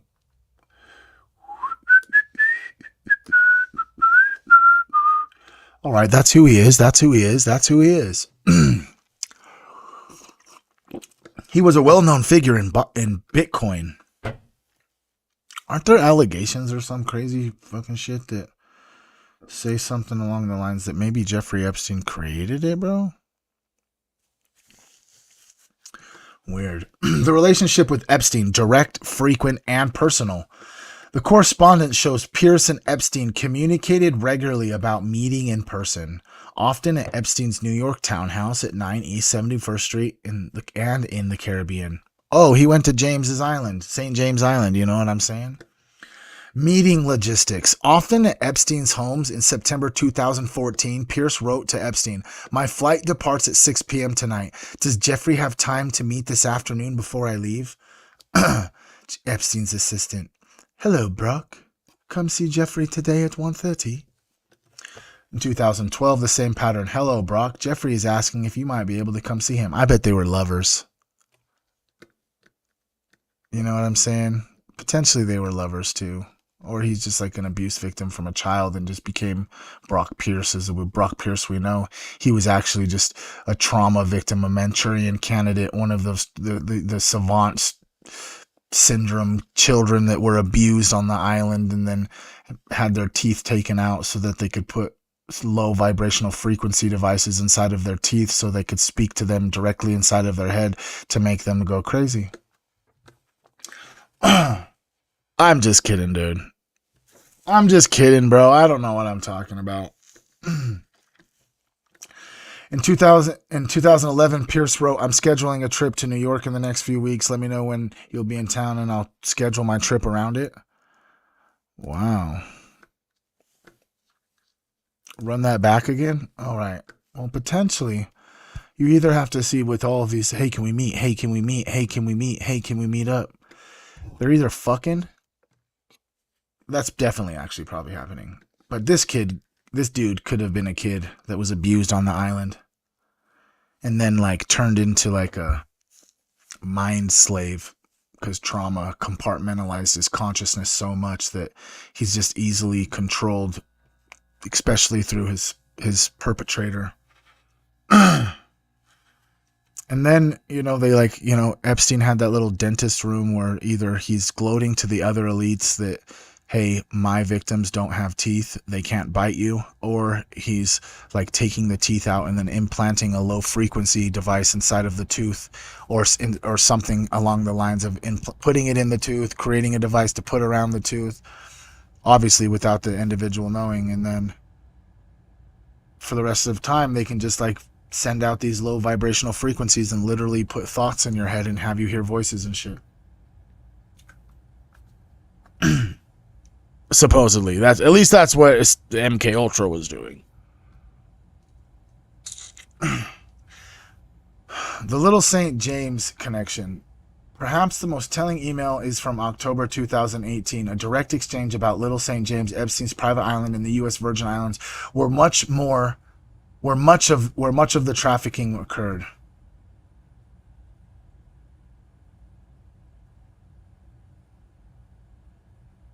Whoa. Let's read this. Blank in San Juan all winter. Are you coming down to the Caribbean anytime soon? Sometime in the next 2 weeks. Will you still be around? Pretty much here until mid-February.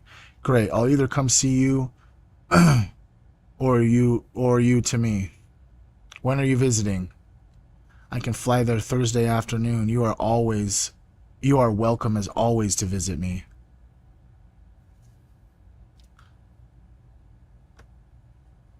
San Juan is easier. According to the weather, I'm still in Florida. You mean your physical body resides in the temple? Why would he ask him that? Oh, that, yeah, look at that. This is it. From Brock Pierce. Sure thing, I live in the first Masonic temple built in the New World. Guess what, player? I can already show you that motherfucker, dude.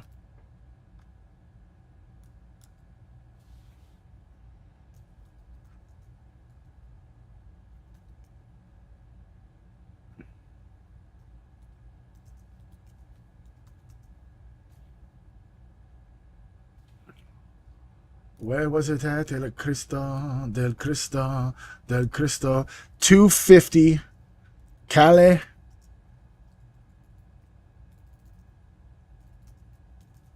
Del Cristo.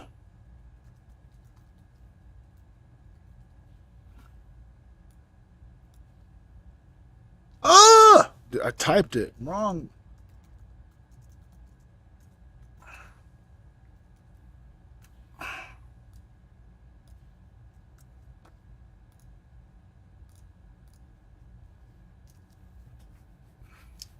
Take me to Puerto Rico, boy.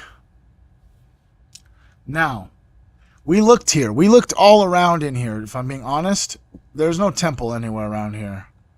But what we did find, there is a Masonic temple. Clear the fuck over here. Because the address it gives me, I'll go back. We'll just go back there real fast, actually. The address it gives me is right here.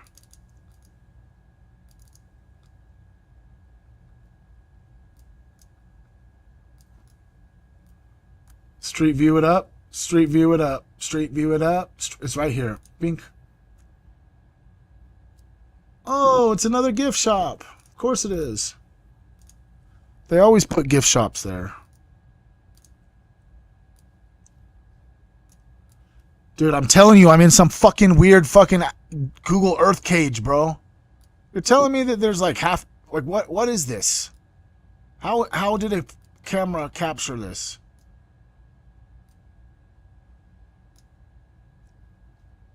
Why does this happen to me? All the time, bro. It's called the Handcraft Store.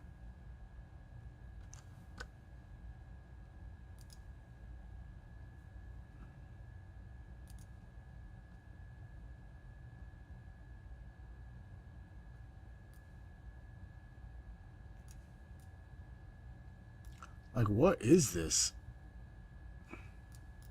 Look at this fucking guy.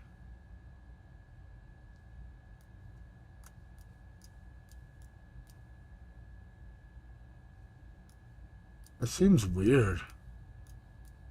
I don't even know what the fuck I'm looking at, dude. It seems weird. Alright. Built in the New World. Weird. The subject line, Little St. James, combined with Epstein offering to fly to San Juan or Pierce visiting him, places Pierce in conversation about Epstein's Island. The phrase, "You're welcome as always to visit me," suggests that this was an established pattern of visits.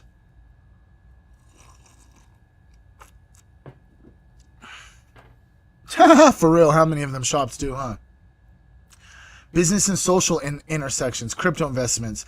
Pierce repeatedly pitched Epstein on Bitcoin and blockchain investments. In 2015, Epstein wrote, "Our Bitcoin investment?" Pierce responded, "Good. Have something else for you two now. Can we talk?"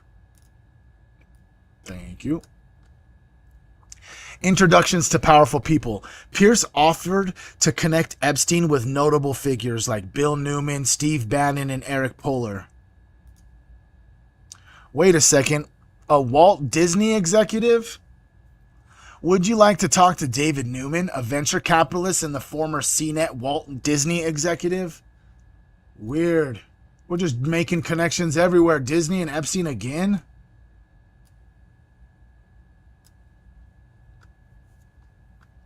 Steve Bannon. In March 2017, Pierce reported, "Talked to Bannon, wasn't able to confirm a meeting for you yet."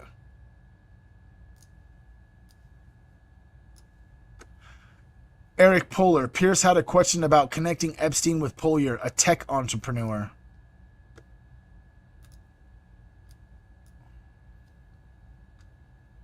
What's suspicious and what is missing?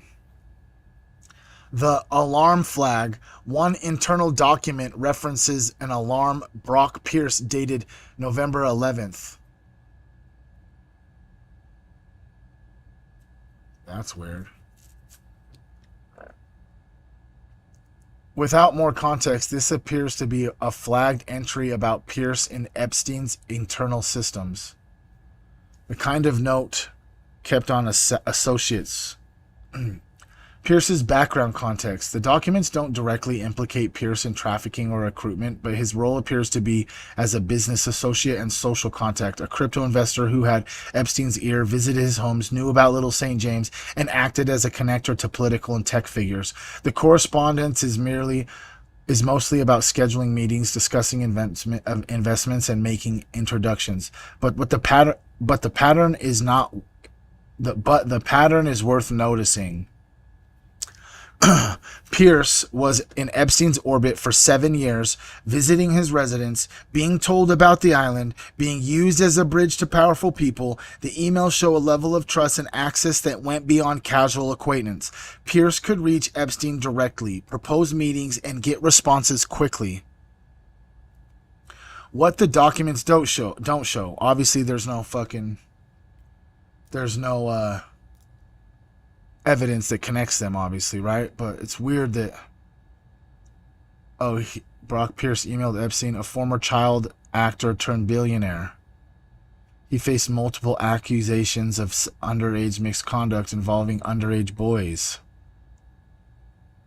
In 2017, a lawsuit alleged he and another man abused several minors in the early 2000s. Wanna make you know it's done from love, and wanna make you know it's done from love, and it won't play it. It's not playing it for me, dude. It's not playing it.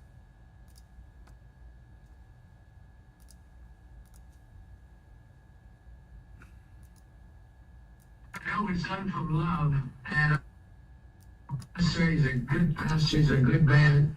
I've known him a long time. He's been with me from the beginning. Right, Pastor? I want to make you know it's done from love. And I've known him a long time. He's on the phone. Donald Trump is talking about Brock Pierce. Burns, a pastor, he's a good pastor, he's a good man. Oh, who is that? I want to make you know it's done from love. And it just keeps skipping right there, so I got to move it. Mark Burns. I've known him a long time. He's been with me from the beginning. Right from the beginning. Maybe about 2 days later, right?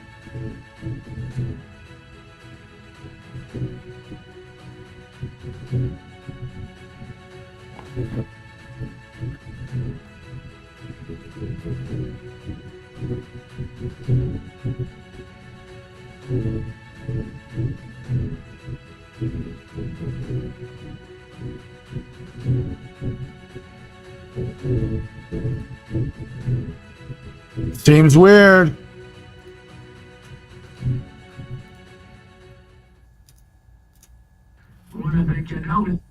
Seems fucking weird.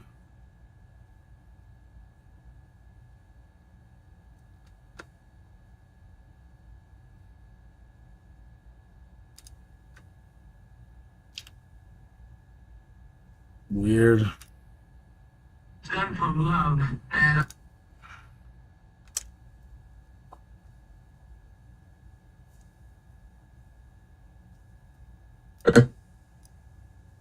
One closed-door meeting of fellow internationalists, billionaire and former CFR chairman David Rockefeller praised his media allies, but his confidence that his words would not leave the room was later broken. We are grateful to the Washington Post, the New York Times, Time Magazine, and other publications whose directors have attended our meetings and restricted their calls of the discussion for almost 40 years. It would have been impossible for us to develop and expand the world if we had been subject to the right kind of publicity. The world is now more sophisticated and prepared to march toward a world government. It reveals that these men... Weird. Of course the Rockefeller would want a world government, dude. This is him. This guy. Remember, you guys who was here? It's crazy to hear this guy say this. The view of Palestinians is simple. Well, the Europeans treated the Jews badly, culminating in the Holocaust, and they gave them our land as compensation. Of course, we say it's our land. The Torah says it, but they don't believe in the Torah. So that's the reason there is not peace. They invent other reasons, but they do not believe in a Jewish state, and that is why we in America must stand strong with Israel through thick and thin. Doesn't it just like fucking make you disgusting, really? It's just kind of disgusting, bro, to hear them talk, bro. Oh, the reason there's no peace in the Middle East is because the Palestinians just refuse to become Jews.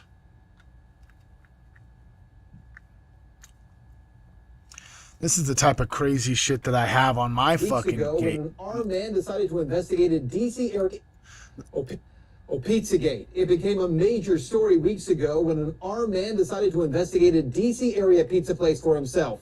This man right here, he carried a rifle into a pizza parlor and then fired it at the floor. Media is telling you the entire story is a hoax or fake news. But what does that even mean? I spent the last month investigating. So what exactly is Pizzagate? And are there any actual facts to support the story? Oh boy, we're going to watch this and then we're going to go find out our own information on web, okay?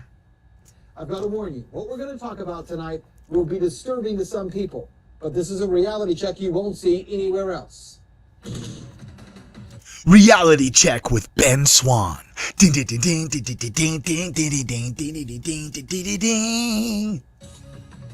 Pizzagate actually comes from the WikiLeaks release of hacked emails from Clinton campaign chairman Wait, Hillary Clinton? Oh, okay. John Podesta. In all, WikiLeaks dumped around 50,000 email messages, and it was from those emails that the claims that John Podesta may be part of a child sex trafficking ring come from. Yeah, I'd rather Ben Schwann than Ben Shapiro, for real. Motherfucker's eyebrows too crazy. And I don't like that dude. And to be clear, not one single email in the Podesta emails discusses child sex trafficking or pedophilia. No, it just describes them eating the children. That is a fact. But there are dozens of what seem to be strangely worded emails dealing with pizza and handkerchiefs. Self-described online investigators say that those words in the emails about pizza and the talk of handkerchiefs is code language used by pedophiles. So how did a DC pizza parlor get pulled into the story? Well, again, read any... Isn't it just kind of also crazy and weird that it's in DC? You know what I mean? Mainstream report, and they indicate that... It would make sense. That's where all the politicians go. Comet Ping Pong Pizza was somehow linked to this fake story and has no relation to anyone involved. But the truth is, that's not true either.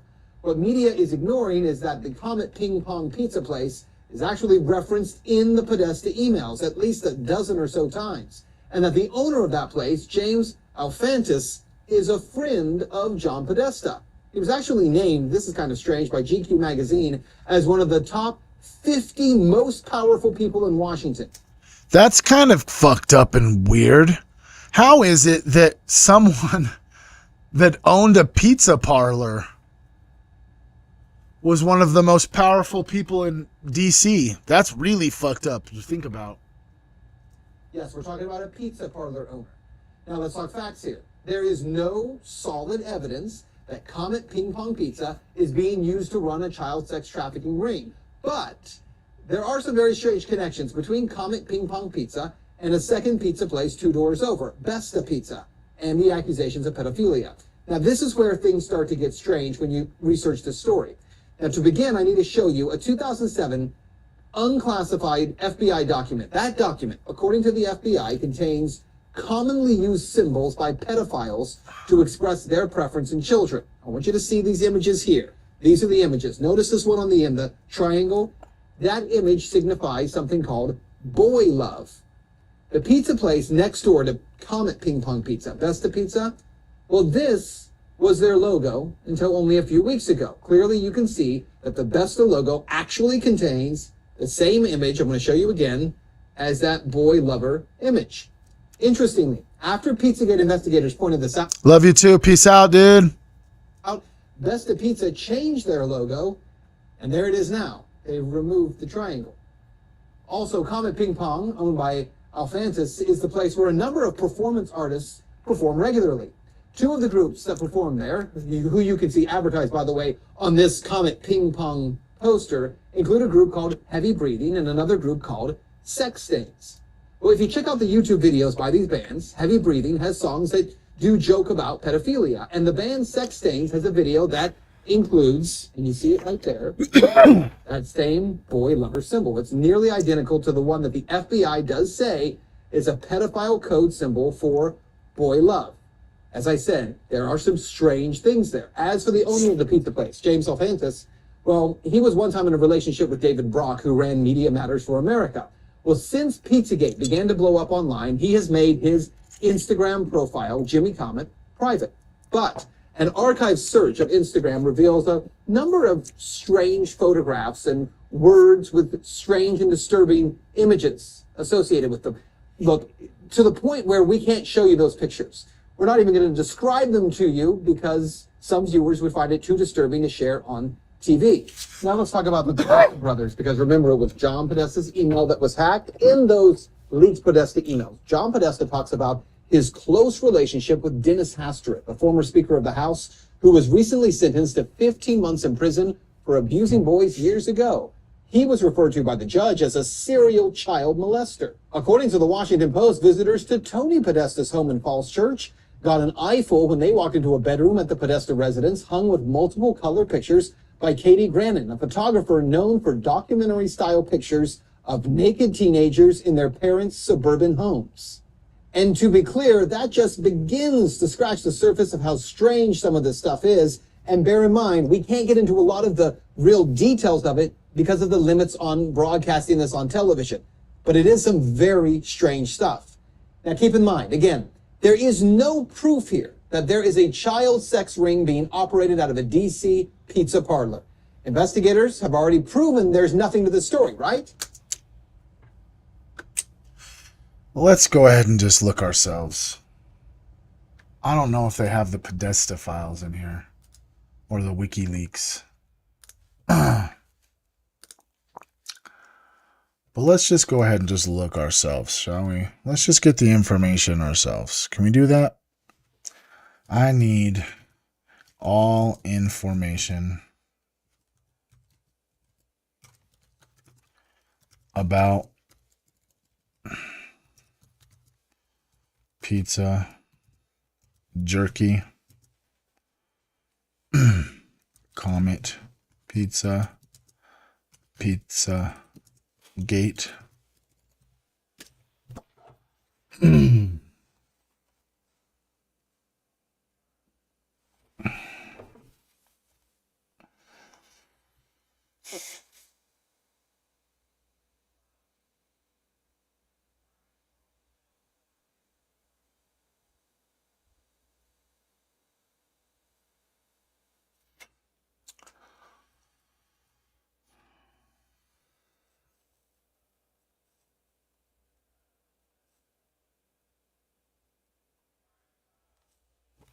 All right, so here's what it says.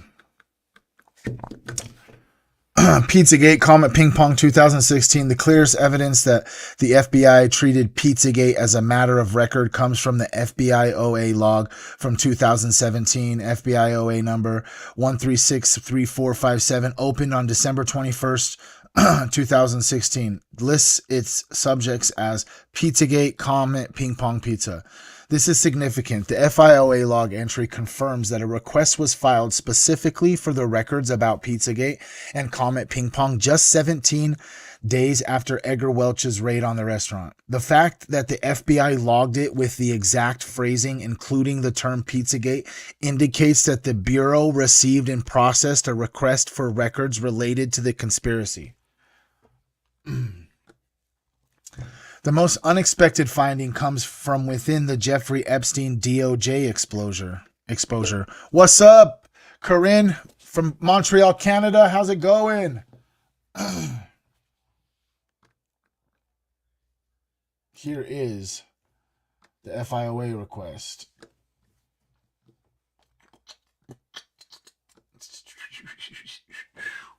All right. The most unexpected finding comes from within the Jeffrey Epstein DOJ disclosures. The FBI internal document EFTA 01684257 reveals a remarkable connection.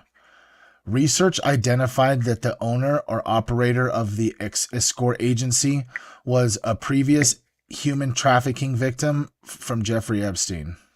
Of course! Of course it is, dude.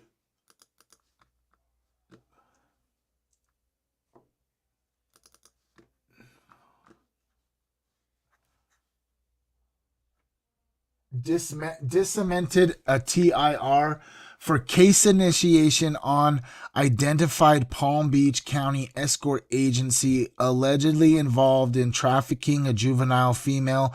Research identified the owner-operator of the escort agency was a previous human trafficking victim of Jeffrey Epstein in 2007.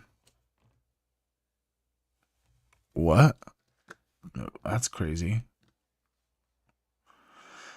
This is in the context of a Palm Beach County escort agency investigation, a case initiated based on a tip about trafficking a juvenile female. The owner property operator had herself been an Epstein victim. The owner and operator of the trafficking ring was an Epstein victim.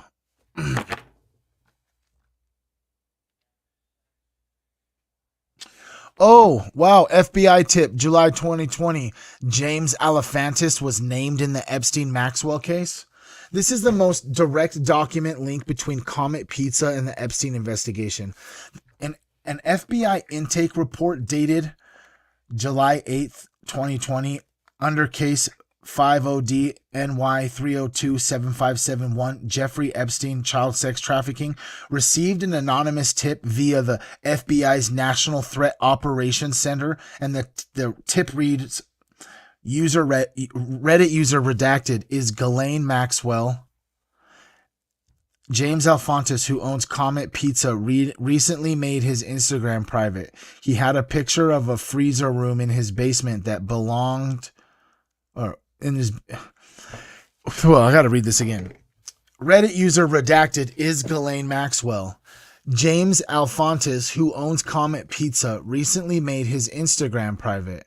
He had a picture of a freezer room in his basement that he hashtagged killing room. His accounts are redacted and redacted. Both of these accounts have disturbing pictures of children being tortured.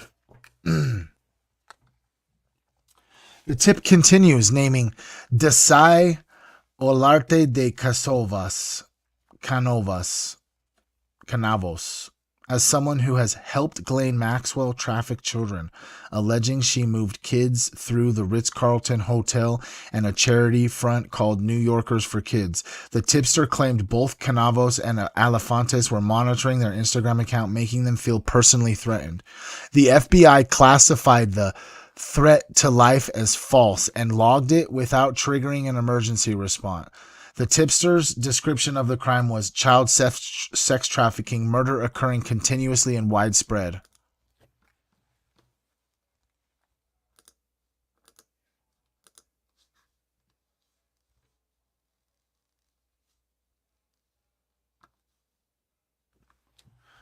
Someone called, it's a dead ass, bro. Someone called in a tip and said, what is the crime that is being occurred? Child sex trafficking and murder. How often is this happening? Like all of the time. Where did the crime occur? It's been widespread. So someone's telling them like that people are killing kids. Of course the information is redacted though.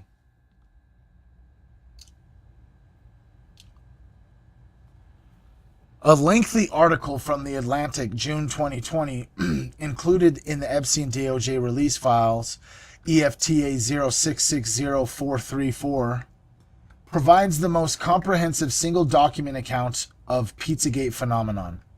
The conspiracy began in October 2017 when WikiLeaks released John Podesta's hacked emails. Comet Ping Pong was mentioned in Podesta's email exchanges with restaurant owner James Alefantis, mostly about fundraising events. High-profile figures like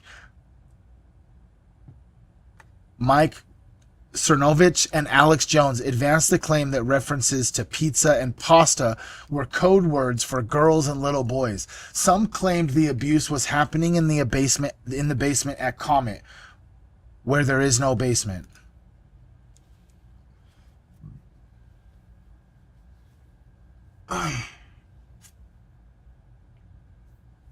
Weird. The Raid on December 4th, 2016. Thank you all for being here. I love you so much. What's up? You guys having a good time today? What's going down?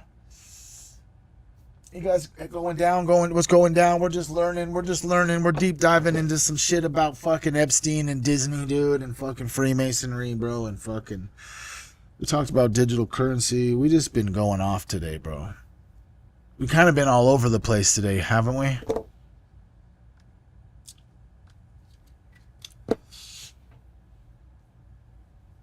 It kind of feels good to have a little bit of a different vibe, player. You know what I'm saying? Just because, just different than just watching stuff, you know? Are you guys here for the vibe? You guys can feel the vibrational damage? Motivational, emotional damage. You know what I mean? We in here just killing it today. 2 hours in, player. We covered so much motherfucking shit, boy. We covered so much motherfucking shit. Miss Strawn's in the house. Let's go. I see you, Gamma, Monica, Divine, Gennaro, Britt, C. Porter, Pretty Ricky, P. Wiz. What's up? What's good? What's happening? Late middle-aged tramp. What's up? What's good? Hell yeah. All right.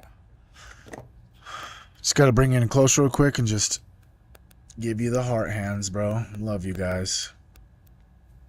Lost Scroll, Apple Juice, I see you. What's good? We're up in here. We're chilling. We're grooving. We're vibing. Well, I think hell is just like a state of mind. What's up, ASMR Hess, Cobra Kai? What's up, Kareen? What's up? Who's up? If Cherry Axiom, are you still up in here? Who's up in here on YouTube?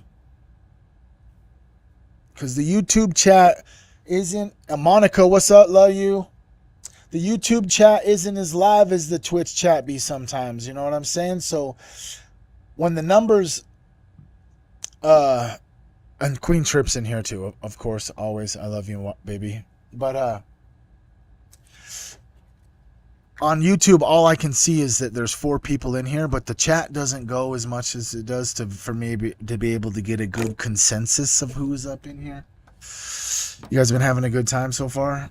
Been learning some shit, bro. We've been learning some shit, bro.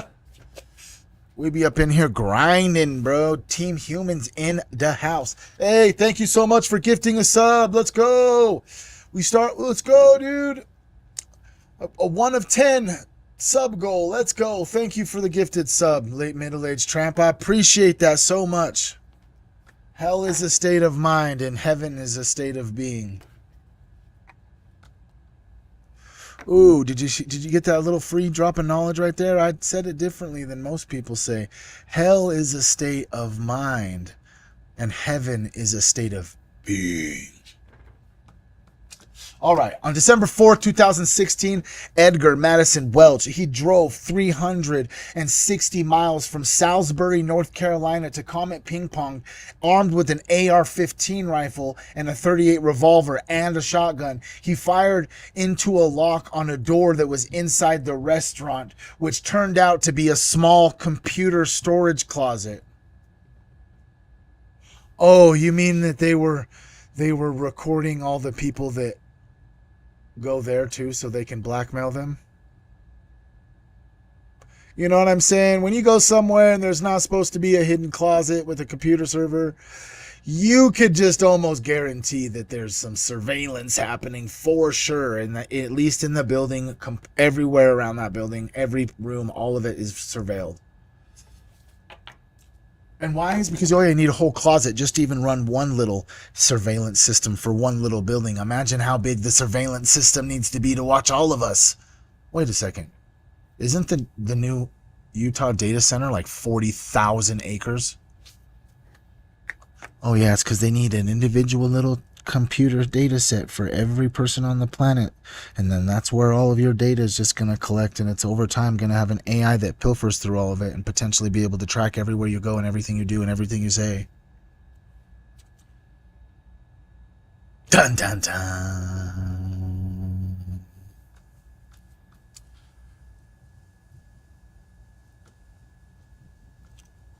He surrendered to the police and told the New York Times the intel on this wasn't 100%. Yeah, I mean, I can get the intel on there wasn't 100%. You can't really trust the New York Times even. You know what I'm saying?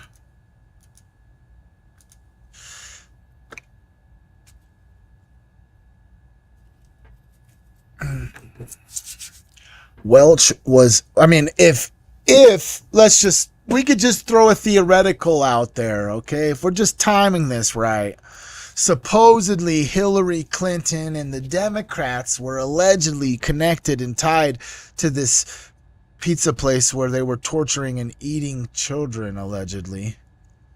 What if it was just like the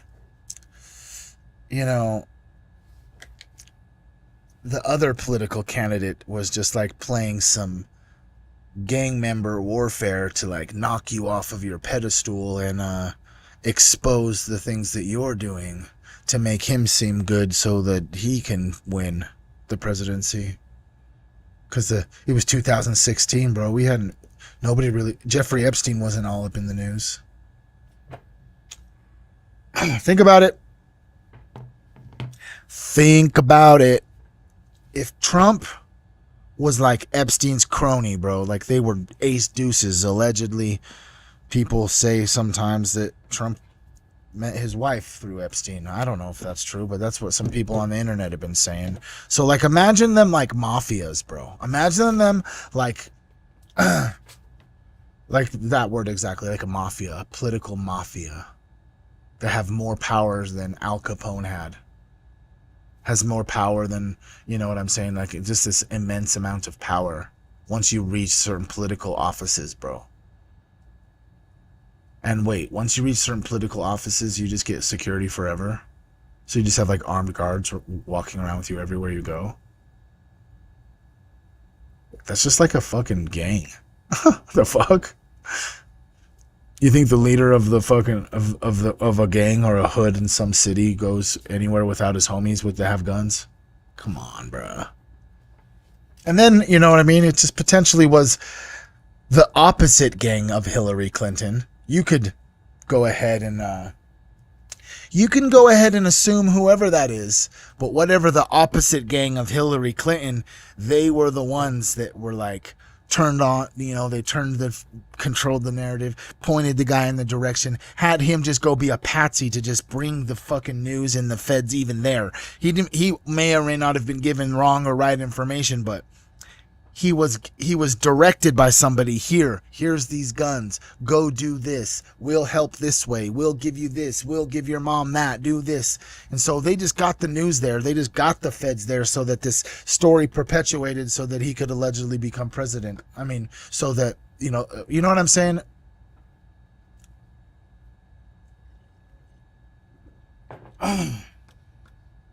Maybe I'm just off kilter, dude. You know what I mean? Maybe this is all just a dream and I don't know what is going on. Welch was sentenced to 4 years in prison. This dude went up into a fucking restaurant and shot a firearm, dude. And he got like the same amount of time I did for stealing a car, bro. It's kind of crazy. In DC, just multiple fucking guns. He expressed remorse but gave no indication that he stopped believing in the underlying Pizzagate message. I don't really like that all of this information is being pulled from an article, to be honest, from the New York Times. It's trash. The FBI memo. The article reports that the FBI classified QAnon as a domestic terror threat in the internal memo, noting individuals claiming to act as researchers or investigators who single out people falsely accused of participating in imagined schemes. The memo cited a California man arrested in 2018 with bomb-making materials who planned to attack the Illinois Capitol and make America aware of Pizzagate and the New World Order.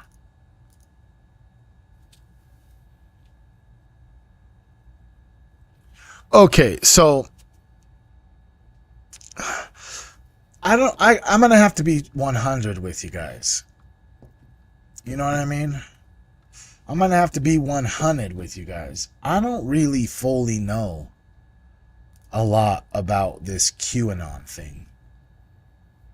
It almost seems like a political group. It's almost like a political... if without saying so as much that like I said, I don't know very much about it, but from everything that I've observed, it seems as if QAnon is like if politicians were conspiracy theorists, you know what I'm saying? Because there's like, I don't know how to explain it, dude. I don't know how to explain it.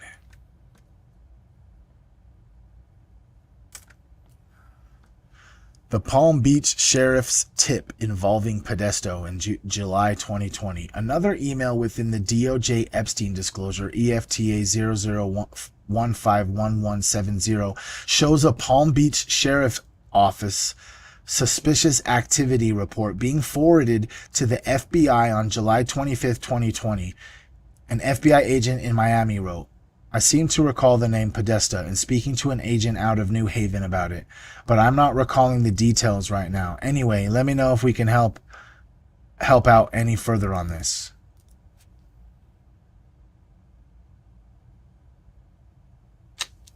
Of course it's all redacted, bro. Of course it's all redacted, bro. Okay, what the documents don't show. No FBI case file on Comet Pizza itself. No direct Comet Ping Pong. No direct evidence linking Elephantis to any crime. No verified connection between the Podesta emails and child sex trafficking. Right, one was trafficking, the other one was like torture and eating them.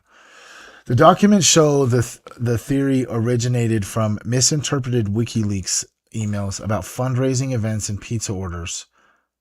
Wait a second. About fundraising events and pizza orders.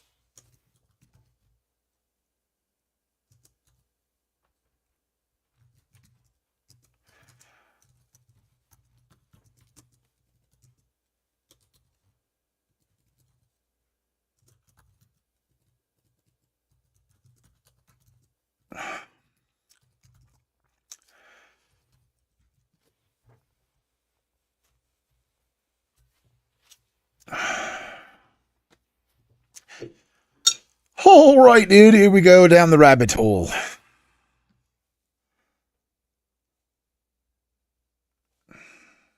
He spent $60,000 on hot dogs in one single day, and that's what our taxes went to pay?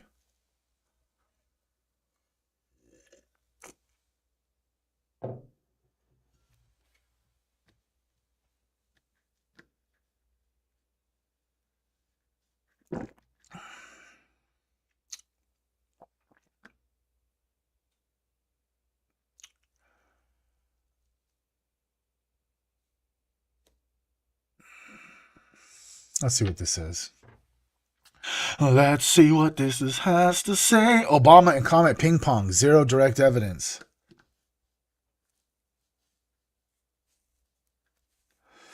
Hot dogs in Epstein's household communications. This is the most literal hit. Epstein's staff exchanged a chain of emails in August 2012 about transporting frozen hot dogs. In the white freezer downstairs kitchen on 71st Street, there are packages of frozen hot dogs. Jeffrey would like to not have hot dogs for lunch tomorrow, and these are the new dogs he likes. I'll take all the packages we have. There should be 2 or 3. They are called Z Wiggles Pop Open Premium Hot Dogs.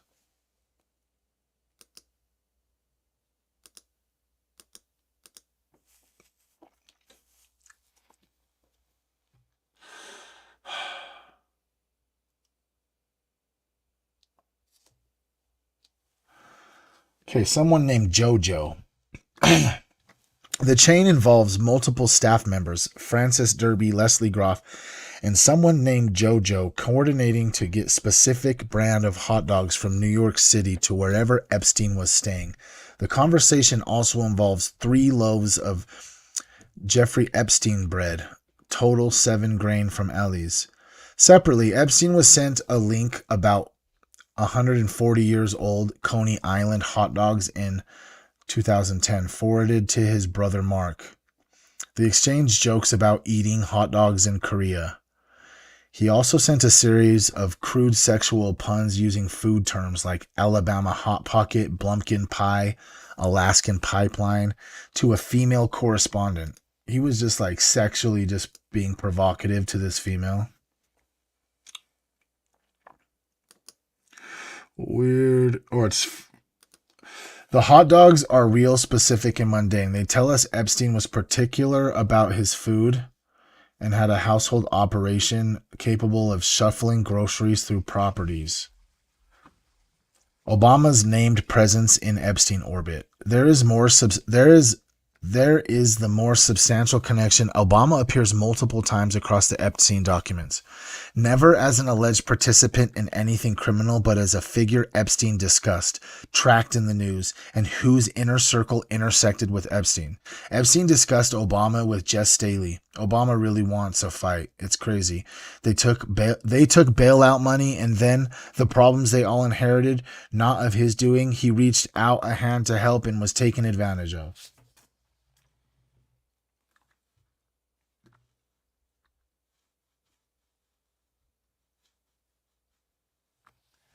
Typical, but problematic. Epstein sending Obama news to Larry Summers. Epstein forwarded a U.S. Today article about Obama water skiing with Richard Branson. Wait, with Richard Branson? Richard Branson, huh?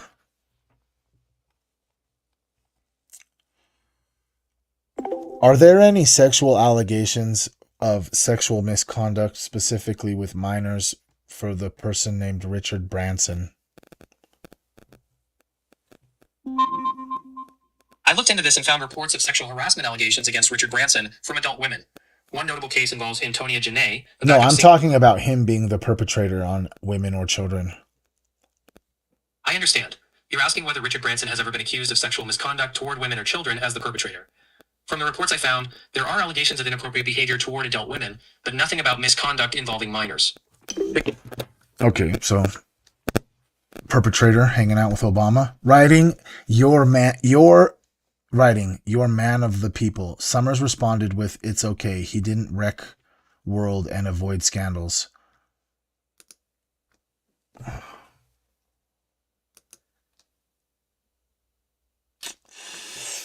White House counsel Kathy Rumler at Epstein's table. A book manuscript in the House oversight documents describes how Rumler, who had just left as White House counsel under Obama, joined Epstein for dinner, was in the mix as a possible next attorney general. Oh, so you're telling me that Jeffrey Epstein's friends just potentially become attorney generals, or try to, or a prospect for the attorney general? Fuck you, Pam Bondi. And the fucking new dude Blanche, whatever. They're all covering it up, bro. The same passage places Larry Summers, Obama's former Treasury Secretary and National Economic Council Director, at Epstein's dinner table alongside a Bitcoin investor, with Summers described as off Diet Coke, digs deep into chocolate shakes. Epstein's house guest list. A detailed article in the collection describes a cocktail party at Epstein's townhouse attended by high-ranking official from the Obama White House, whose name I am asked not to use. The same piece describes Epstein offering the head of the Nobel Peace Prize Committee a ride to Europe on his jet after the official offered a brief defense of Obama's Peace Prize Award.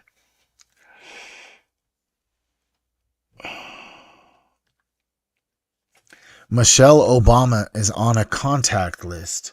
A contact list labeled Gufree001 includes Michelle Obama's name alongside Bill Clinton, Donald Trump, Prince Andrew, Kevin Spacey, Naomi Campbell, and others. Whoa, dude. The document does not indicate the nature of the connection. Well, potentially, bro. Potentially, bro. You know about Brigitte Macron, right? Can I just ask? I guess this is the first time that I've ever really talked about this in depth, potentially, because I'm going to make the connection.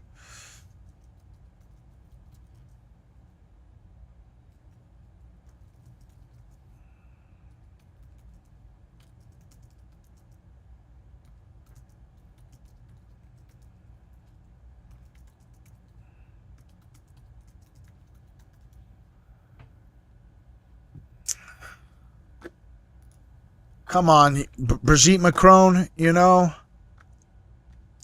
the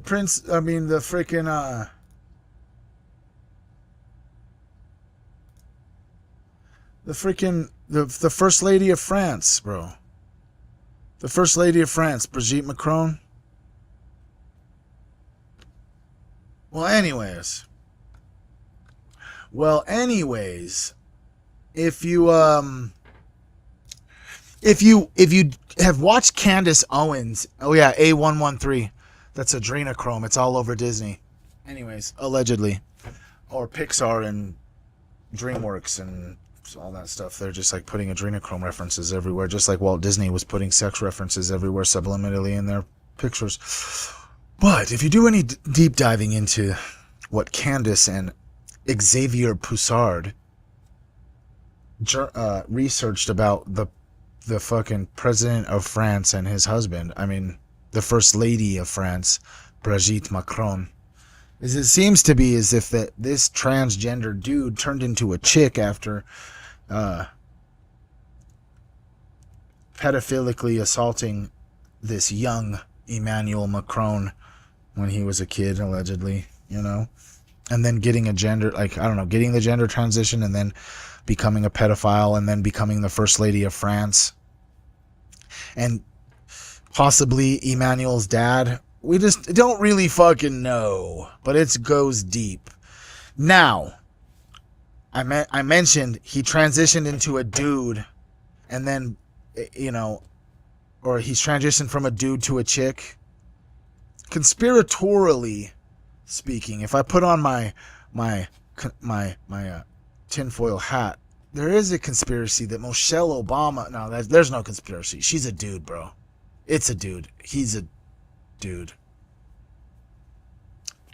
Michael Obama.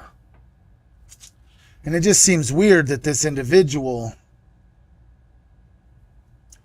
is alongside... Wait a second. Naomi Campbell? Oh, yeah. She had a whole bunch of posts on social media about eating kids. Kevin Spacey? Oh, yeah. He was part of make a movie with Harvey Weinstein and fucking Steven Spielberg. allegedly. Is that Kevin Spacey? I don't know. Prince Andrew, we know he's a pedophile. Bill Clinton, we know he was a pedophile. Weirdly enough, that Michelle Obama's name is up there in there with Trump's name too. The Hoffman-Twardu conspiracy claim. Stephen Hoffenberg, Epstein's former boss at Towers Financial, sent a screed. What's a screed? What do you know what that is? What's a screed? Sent a screed in 2015 claiming hot new book rips Jeffrey Epstein $50 billion Ponzi scheme covered up by President Obama. The forwarded email claims the FBI is violating the law with this cover-up and that Epstein's former wife, Lisa Trudeau, died at the dirty hands of billionaire Jeffrey Epstein's lie. Wait a second. Jeffrey Epstein had a wife? Nobody talks about his wife.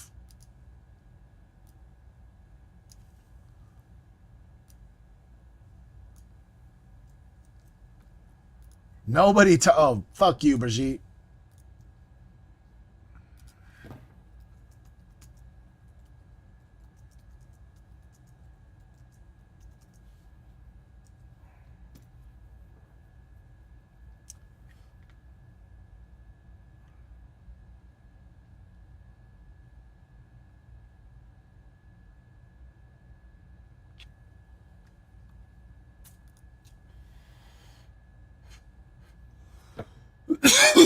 Listen to this. This is crazy, dude.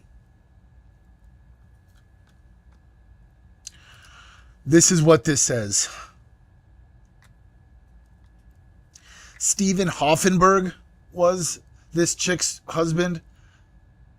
And then this says Epstein was this chick's husband. And that this dude, Stephen Hoffenberg, is claiming that he died. She died from, that Jeffrey Epstein killed her. Was a woman originally from Pennsylvania. None of those look like a Lisa. Why is it that when I ask about Lisa, and you pull up images of these guys, and Skull and Bones, the Skull and Bones fucking secret society of Illuminati. What the fuck, bro?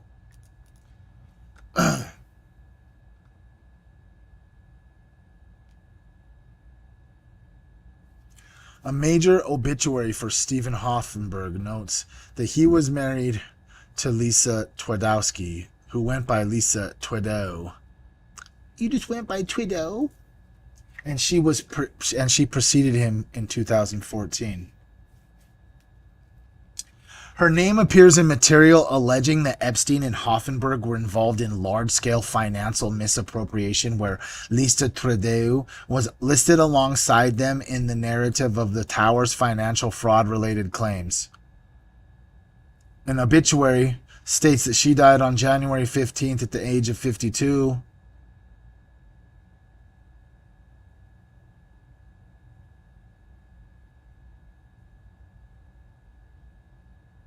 Weird.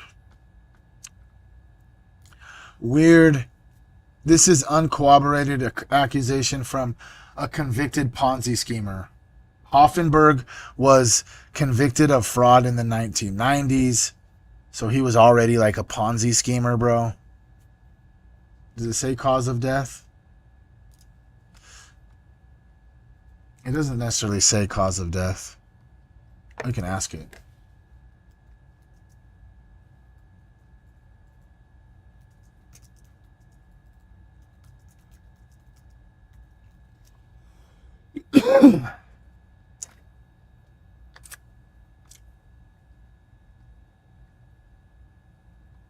Yeah. I've heard of people dying from doorknobs. That does not make any sense. I've also heard of people supposedly self-exiting and then the shotgun that they used to shoot themselves 45 feet away. Her obituary just says she passed away after a brief illness.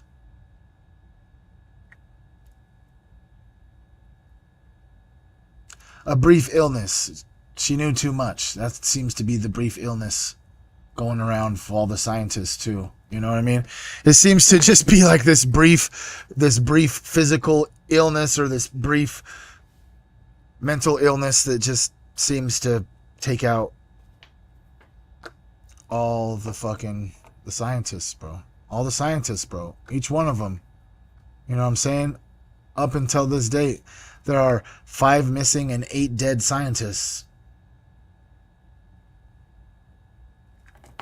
General McCasland, David Wilcock. Oh, did you guys know about this website? Let me just go ahead and just drop it up in the chat for you guys. Who Killed the Scientist? The homie Kevin Is a Human made this one. Let me go ahead and just drop it right there for you guys. WhoKilledTheScientist.com, bro.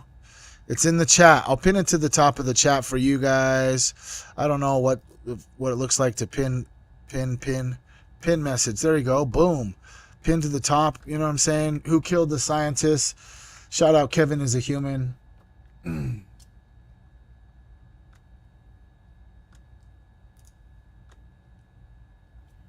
It seems weird to me.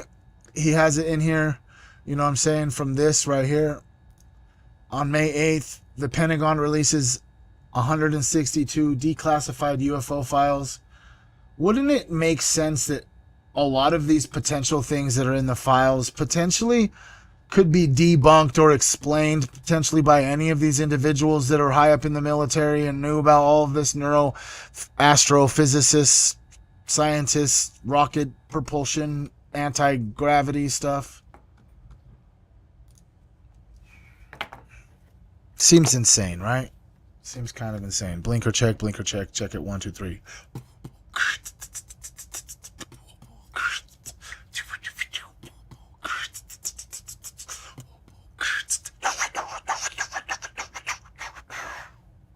Hell yeah.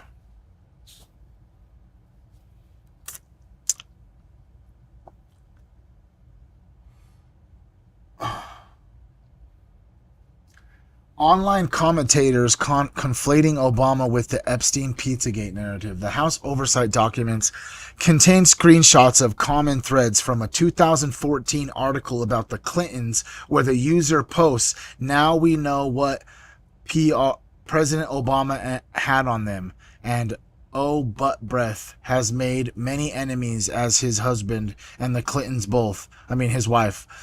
And Obama is on the down low. Is on the down low. These are anonymous internet comments and there's no evidence. I'm just like an anonymous dude on the internet, bro, and there's no actual evidence for anything I say. So everything I say is allegedly. I think that fucking Hillary Clinton potentially is a fucking reptilian demon who is actually eating adrenochrome in humans and children. And I also believe that Bigfoot is an interdimensional being that teleports here so that he can eat food, and he eats like our forest animals and then just like teleports back to where he teleports to. That's why we can never catch him. So take everything I say with a grain of salt, bro. I don't fucking know shit about shit, bro. Okay? I'm putting patterns together for things that I see, and potentially all of it's misinformation. I don't even know what's happening right now. It's all AI, bro. Oh my gosh.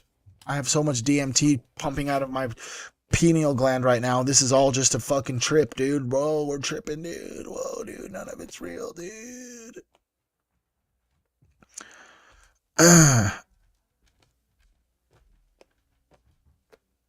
Yeah, I just had to let that really just sit there for a minute. Okay, guts. The Pizzagate to Obama pipeline. What the documents don't say. The documents show how the conspiracy theory traveled. The Pizzagate story originated from the WikiLeaks of Podesta's emails. So it wasn't a conspiracy, player, if it leaked from emails before it became widely known. There was correspondence between individuals talking about this. So even right now in web, I guess you could portray this as a conspiracy, right? And the documents show how the conspiracy theory traveled. The Pizzagate story originated from emails. An armed raid on Comet Pizza followed. The FBI FIOA request was logged. By the end of 2020, an anonymous tipster was naming Alphonsus within the Epstein file case, but Obama never appeared in any of the Pizzagate-related documents in this collection. The bridge some have constructed is that pizza was code in the Podesta emails, that Comet Pizza owner Alphonsus was connected to the trafficking ring, and that Obama was at the top of the ring. Finds no documentary support in these records. So Obama being the top of this ring is not supported by anything in the records. You're allowed to believe whatever you want, but from what the records say, what I've been reading, what we've been going over, what we've been reading is all information. Everything I've been saying is my speculation. Conspiratorially, the Clintons got like 30 bodies, bro. You know what I mean? People just fucking unalive themselves around these people. You know what I mean? So just have to put those out there for safety measures. I love my life, and I don't want to be neutralized by Hillary Clinton for this. What the documents do show is that Epstein had multiple high-level Obama administration figures in his social orbit, and that online conspiracy communities grafted those associations onto the Pizzagate framework. I don't believe that.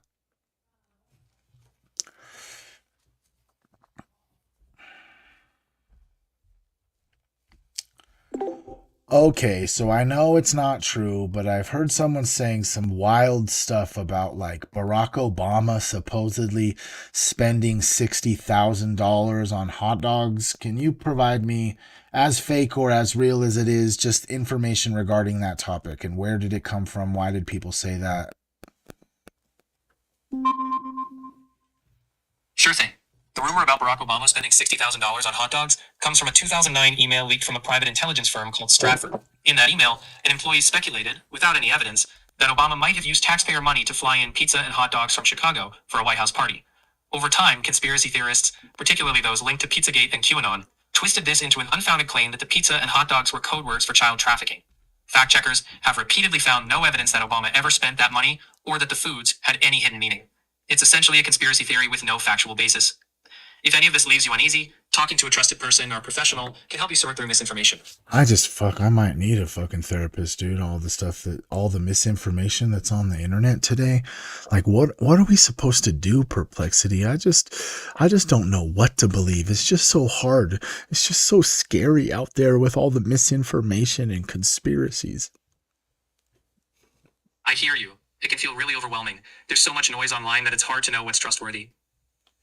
A good approach is to rely on reputable news outlets, fact-checking organizations, and to take your time before believing or sharing anything. And if all of this is making you anxious, talking to a professional therapist can really help you sort through those feelings. I really like the idea of watching a reputable news source. Can you please provide me with the most reputable and credible news sources? I completely understand wanting to get your news from trustworthy sources. According to sources like Reality Team and various research guides, some of the most reputable and credible news outlets include the Associated Press, Reuters, PBS, ABC News, and the Christian Science Monitor, which are considered editorially neutral. Other outlets like NPR, the New York Times, and the Washington Post are also highly factual, though they may have a slight editorial lean. The Wall Street Journal, The Economist, and Financial Times are known for solid reporting with a conservative or business focus. Remember, combining information from multiple reputable sources helps you get a balanced view. You're completely right, because how are we supposed to get the truth if we can't get the truth from somewhere? So how reputable or credible is like CNN or Fox News or MSN Now? I hear your concern, and it can indeed feel overwhelming. Let's look at what some media analysts say. According to Ad Fontes Media, CNN is rated as skews left, but considered reliable analysis or fact reporting, with a reliability score of about 42 out of 64. Fox News scores around 34 on reliability, which suggests more variability in fact reporting. MSNBC, now branded as MS Now, is rated strong left and generally reliable according to Ad Fontes, but Media Bias Fact Check gives it a mixed factual reporting rating. These ratings show that every outlet has some bias, and their reliability varies. To navigate this, it's helpful to cross-check stories. You notice how he didn't say, oh, go get your news from Ian Carroll or Ryan Matta or Zachary Loft or Candace Owens or You know what I'm saying? You notice how when he told me to get my information from a credible source, he literally just listed off all of the mainstream media outlets? What the fuck?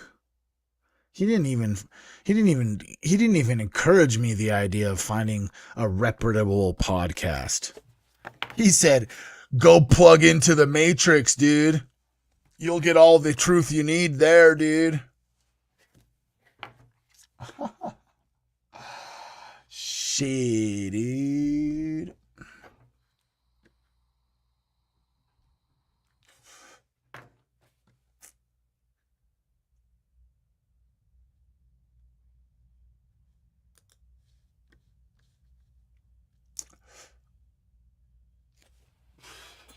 It just says here, also worth noting that an anonymous tip that named Alphonsus, the guy that owned Comet Ping Pong in the Epstein case, was submitted from an iPhone the same day Ghislaine Maxwell was arrested.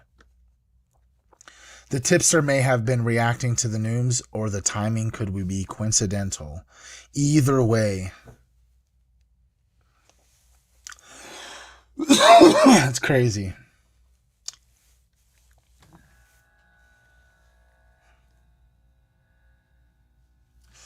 Crazy motherfuckers.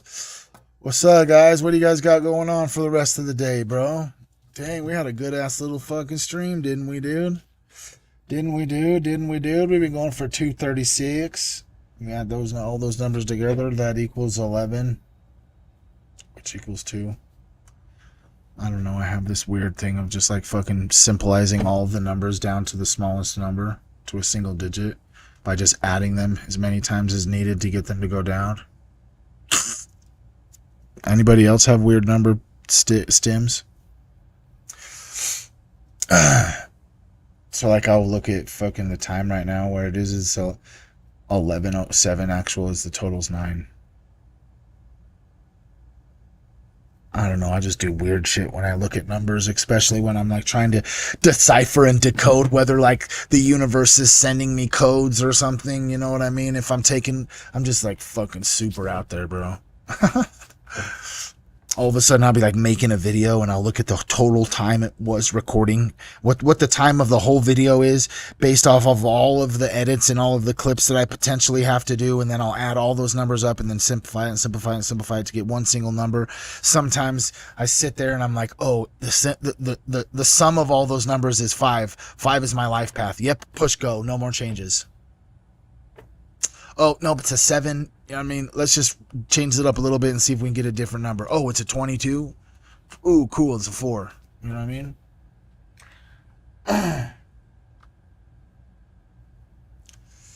I do the same thing, dude. It's insane. I love you guys. Peace out. Peace out, dude. Oh, before we go, anybody who's in here that hasn't been in here, we got some new stuff, bro. We got some new merch. Let me just show it real fast. Exclamation point merch.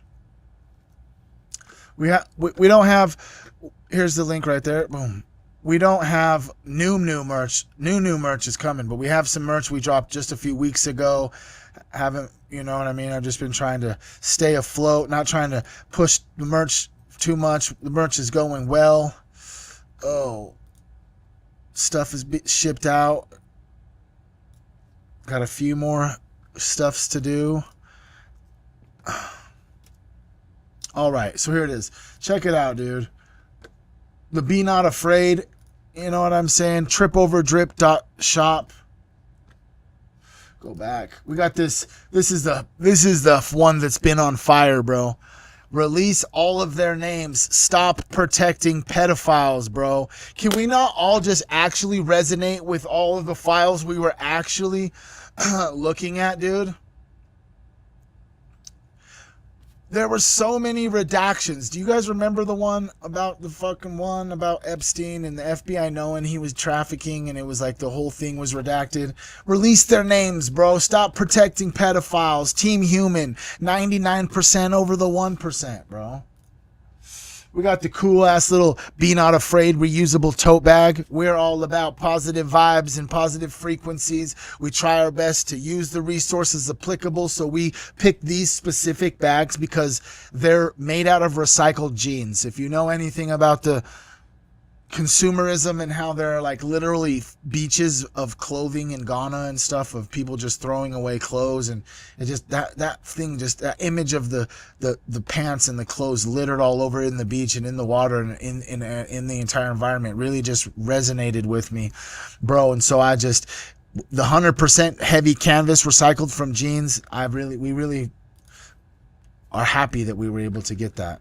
We got you guys know, this is one of my favorites, bro. We've only actually sold like 1 or 2 of these. But it's if nobody has told you today, I love you, bro. And then on the back of it, for everyone to read that's behind you when you're out in public, out in the wild, because there's a weird thing about freaking the human mind, is that when you see symbols, and if your mind already knows what the symbol is and doesn't have to decipher it, automatically your mind reads it. Can you look at words without reading the words? I'm telling you. Look. Can you look at the words without reading them?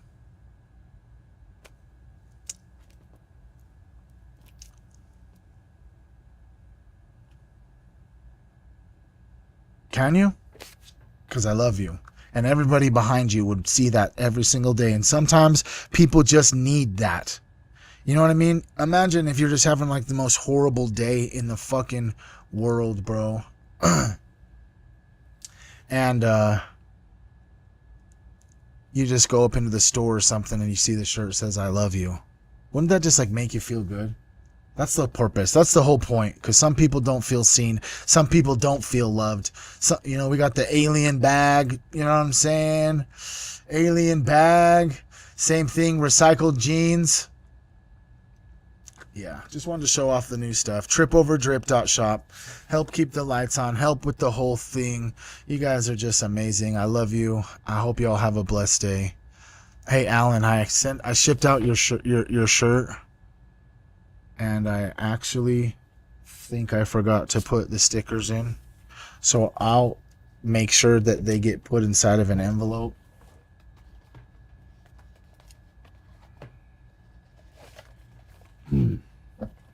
Right now. So I'm this week, tomorrow's stream is in the evening, right? From now until tomorrow, I have to send out actually a bunch of stuff that people won. It's just been ups and downs. I'm being honest with you. I'm being straightforward with you. It's been ups and downs inside my mental, I've just been going through it, ups and downs, all just trying to keep my chin afloat, and just keep smiling and just keep grinding. You know what I'm saying? I can do that. Yes, I forgot to give you some stickers too. I'm doing all this by myself, bro. My wife helps tremendously with a whole bunch of stuff that we don't really got time to get in to talk about everything my wife helps, but like the content and the streaming and the merch and there's certain things. My wife creates all the designs. I do all the making of the stuffs. You know what I mean? So I'm going to make mistakes along the way. I forgot to send some stickers out. This last week or so has just been crazy, heavy, up and down. I don't know if it's everyone felt this way or not everybody, but if you won merch the last time we gave away merch, I haven't sent that out yet, bro. Especially if the bags and stuff yet. It's just I'm getting this stuff is on the way. So if you've ordered any of this newer stuff, the Be Not Afraid or any of the usable bags, it's on its way. So I haven't actually got the product to make it yet. But it's on its way. Shit does happen. And I was going on like a 3-week everyday stream every day, and as much as I loved it, I just come to the realization that I really can't just do it every single fucking day because it runs my energy thin, bro. I'm like running on fumes, bro. You know what I'm saying? If that makes sense.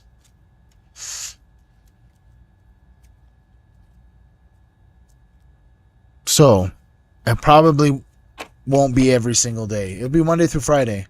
And then the sporadic random streams with Queen Trip on Sundays. But I can't do every day anymore, bro. I can't do every day and then make content and then do merch and then be dad. And you know what I'm saying? I know I have to take care of myself, bro, but I've just been grinding, bro. I got this vision and I'm trying to run there. You know what I'm saying? And I thank you all for just sitting with me and chilling with me and just letting me know.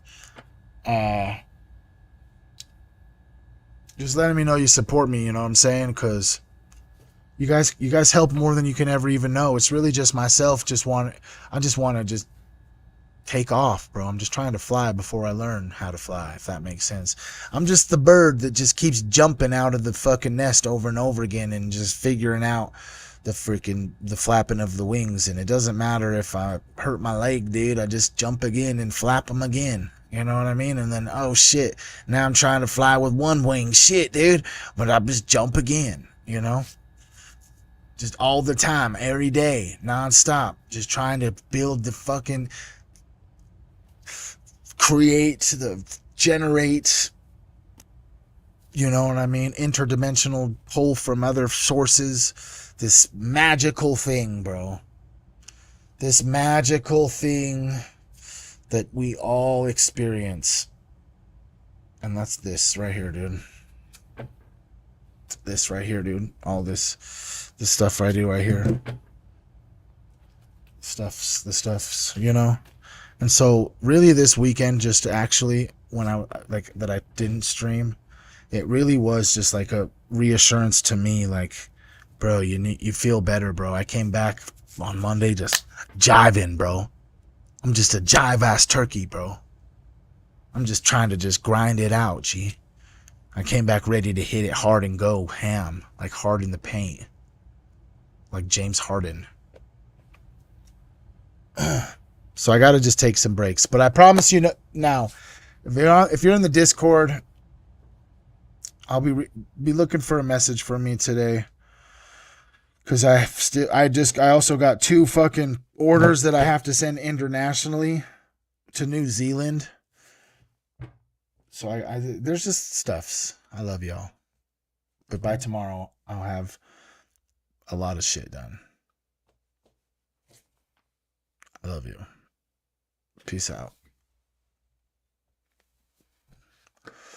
See you later, dude. See you later, dude. See you later, dude. See you later, dude.